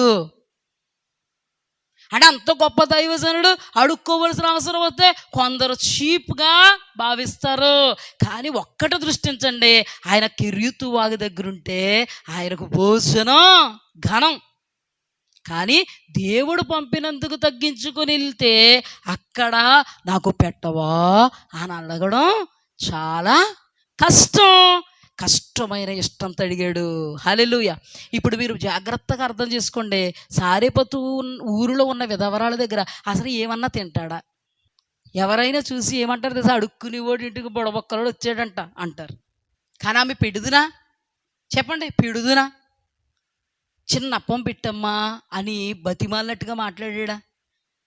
లేకపోతే పెడుదునా? అసలు మామూలుగా చిన్న అప్పం పెట్టంటే ఏమన్నాడు చెప్పండి, అది చెప్పండి, ఏమంది? అప్పుడు దానిలో ఉన్నటువంటి లోతును బట్టి ఇతను ఏమన్నాడు, అమ్మా మొదట పెట్టు, తర్వాత నీకు నీ పిల్లడికి తక్కువ అవ్వదంటే అప్పుడు పెట్టింది. అదే చెప్తున్నాడు, మొదట పెట్టు, నీకు నీ కుటుంబానికి తక్కువ అవ్వదు. ఆమె అంగీకరించింది, నువ్వు అంగీకరిస్తే బాగుపడతావు. హల్లెలూయా. దేవునికి స్తుతి కలుగుగాక. ఆతిథ్యమియ్య మరువకుడి. కొందరు తెలియకనే దేవదూతలకు ఆతిథ్యం ఇచ్చారు. ఈరోజు దేవుడు నీతో మాట్లాడుతున్నాడు. ప్రవక్త అని ప్రవక్తను తీర్చుకునేవాడు ప్రవక్త ఫలం పొందుతాడు. హల్లెలూయా. తన ఏర్పాటు జనాంగమని వాళ్ళను చేర్చుకున్నవాడు తగిన ఫలం పొందుతాడు. నా పేరట వచ్చిన వాడికి గిన్నెడు చన్నీళ్ళు ఇస్తే కూడా ప్రతిఫలాన్ని పొందుతారు. అంటే ఇది ఫలముతో కూడినది, ప్రతి ఫలముతో కూడినది. 1000 మందికి భోజనం పెడతావు, ప్రతిఫలం ఏమన్నా వస్తా చెప్పు. నువ్వేమంటావు? ప్రతిఫలం ఎందుకు రాదండి, బలిగిట్టాడు, గొప్పోడు గొప్పోడు గొప్పోడు గొప్పోడు అంటారు. ఎన్ని రోజులు తెచ్చినప్పుడు ఇంకా కట్టవు. గొప్పోడు అంట మానేస్తారు. ఆ తర్వాత ఏం చేస్తారు తెలుసా? అప్పు తీరలేదంట. ఏమంటాడు? అప్పు తెచ్చాడంట, అప్పు చేసి పప్పుకోడు. నీ గొప్ప అంతా ఎందులో పోయింది అంటే మాట అండి, మాట. నీ గొప్ప అంతా ఎందులో పోయింది? గొప్ప అన్నారు, చల్లారిపోయారు. ఇప్పుడు తెప్ప వచ్చి పడింది. ఇదే ఉంటుంది నీకు. కొందరు గొప్ప అన్నా కూడా లోపల కుళ్ళేళ్ళకి అనిపించుకోరు. ఇంక నీకు ఎంత తప్పు ఉందో కూడా తోలుతారు, అంటే తవ్వుతారు. కానీ గిన్నెడు చన్నీళ్ళండి ఫలమిస్తాయి. హల్లెలూయా. ఈ లోకములో నిన్ను ఆశీర్వదిస్తాయి.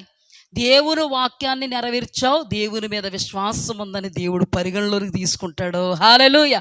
దేవునికి ప్రధాన స్థానం ఇచ్చాడని ఆ స్థానం ఇచ్చినందుకు దానిలో దాగి ఉన్నటువంటి అద్భుతాన్ని డిక్లేర్ చేస్తాడు. హల్లెలూయా. నీవు అప్పు కాదు, తిప్ప కాదు, నిన్ను గొప్ప చేయ మొదలు పెడతాడు.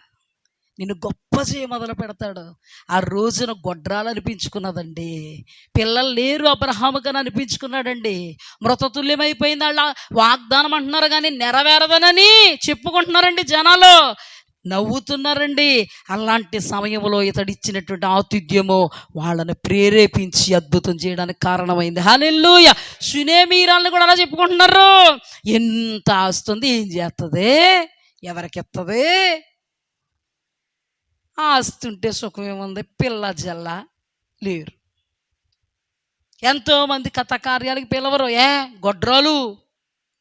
ఎంత గొప్ప క్షోభ, ఎంత గొప్ప బాధ, ఎంత గొప్ప వేదన, కన్నీరు, చింత, ఇది తీరనదని డిక్లరేషన్కి వచ్చేసింది. ఎవరో? షూనేమీరాలు. కానీ ఆమె చేసిన ఆతిథ్యము ఆశలను రేకెత్తించింది. హల్లెలూయా. అద్భుతంలో నిలబెట్టింది. హల్లెలూయా. షూనేమీరాలు ఇప్పుడు గొడ్రాలు కాదు, ఆమె సౌభాగ్యవతి ప్లస్ అద్భుతమైనటువంటి కుమారుడికి జన్మనిచ్చిన తల్లి. వారసుడు పుట్టాడు. ఎంత అద్భుతం దాగుందండి. ఏమండి, హెబ్రీ గ్రంథకర్త ఆత్మవేశంతో ఊరికి రాశాడా? దాని యొక్క రుజువు అబ్రహాము జీవితంలో ఊరికేనా, ఉత్తుదా?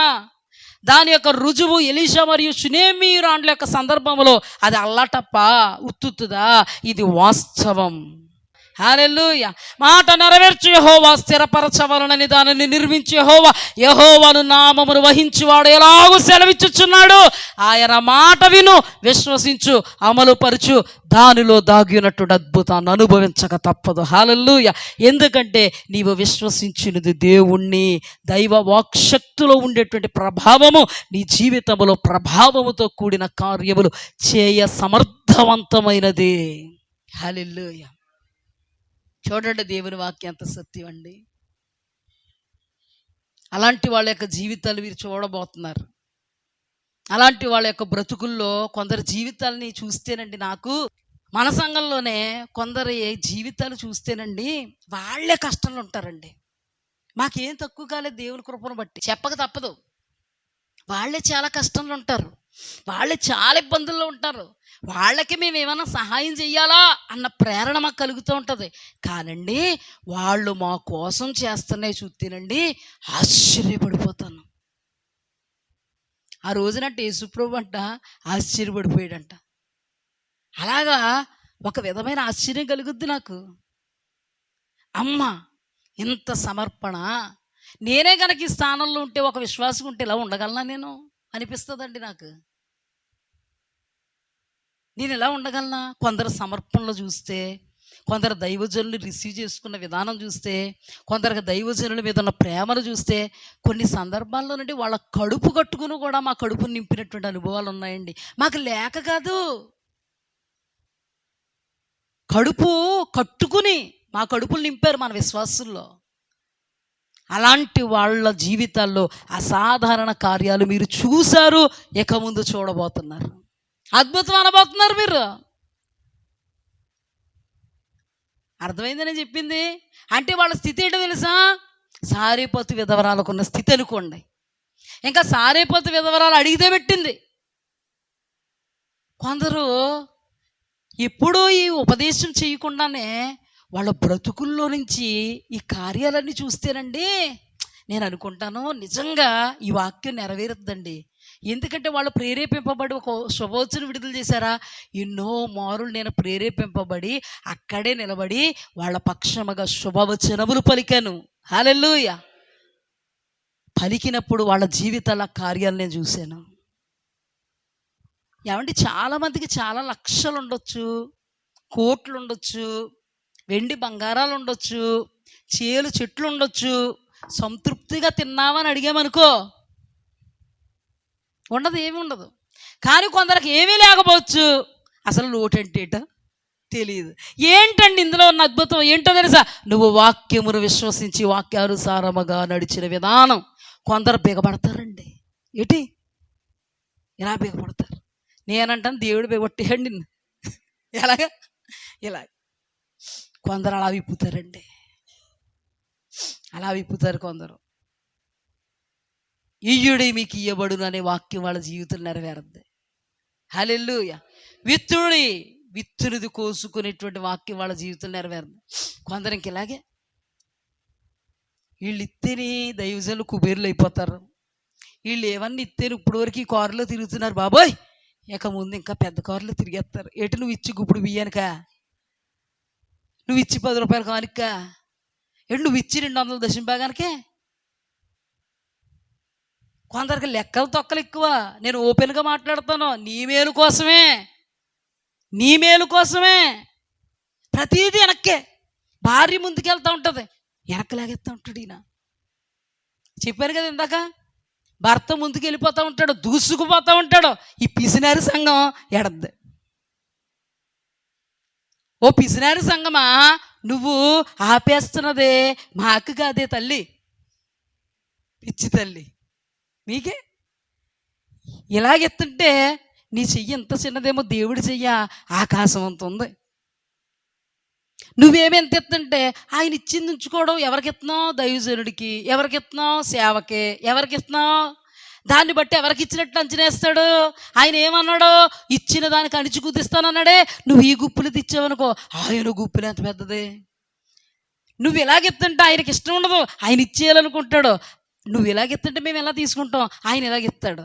నువ్వు ఇది లాగేసుకున్నావనుకో, దేవుడిచ్చే పెద్ద సీని వద్దు దేవో. ఏంటి మీ పెద్ద సీ వద్దు నాయన. ఇప్పుడు కూడా ఈ సేత్తుడు ఉండిపోతాం, ఇలాగే ఉండిపోతాం. చూడండి, మత్తయి సువార్తలో సాక్షాత్తు దేవుడు చెప్పిన మాట. మత్తయి సువార్త 25వ అధ్యాయంలో మిక్కిలి అల్పులైన నా సహోదరులకు చేస్తే నాకు చేసినట్టే. ఆ చివరి మాట చదివి నేను ముగిస్వార్త 25:35.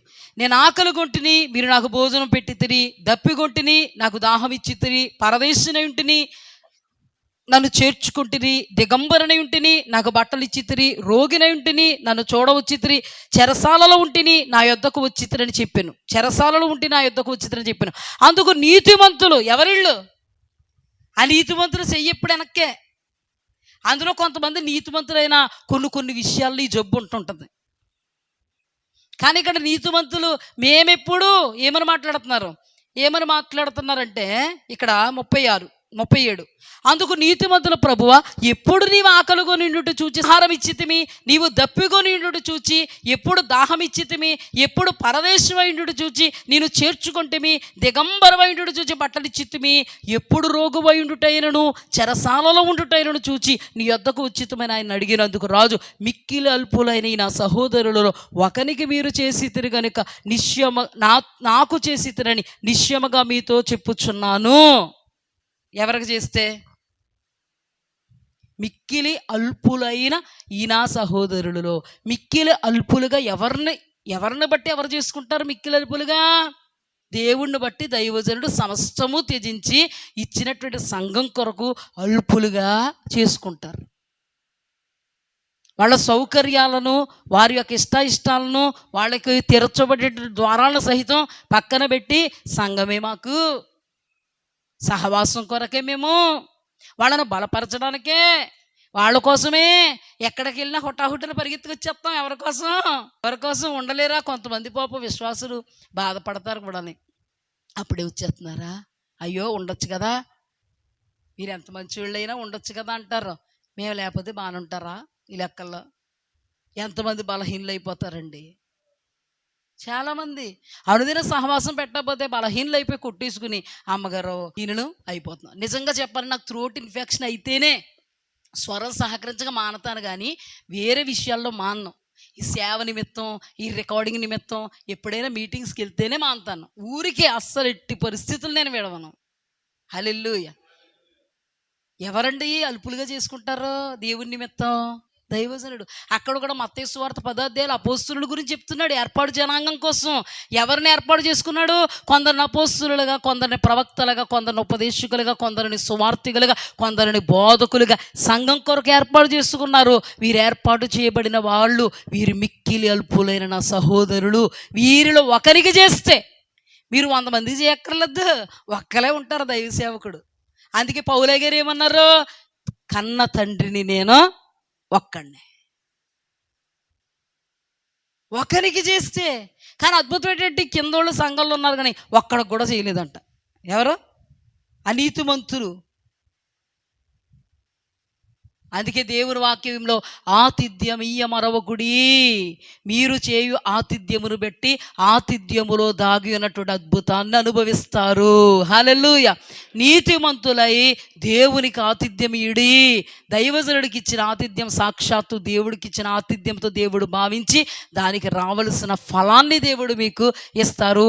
మొదట దేవుడు, తర్వాతే మీ దేవునికి ప్రాధాన్యత. ఇటు కృపలో దేవుడు మనల్ని నడిపించును గాక. దైవ వాక్యము యందు విశ్వాసం ఉంచినటువంటి మనము దేవుడు ఇవ్వగలిగేటువంటి అతీతమైన ఆశీర్వాదాలను కాలదన్నుకోకుందుముగాక.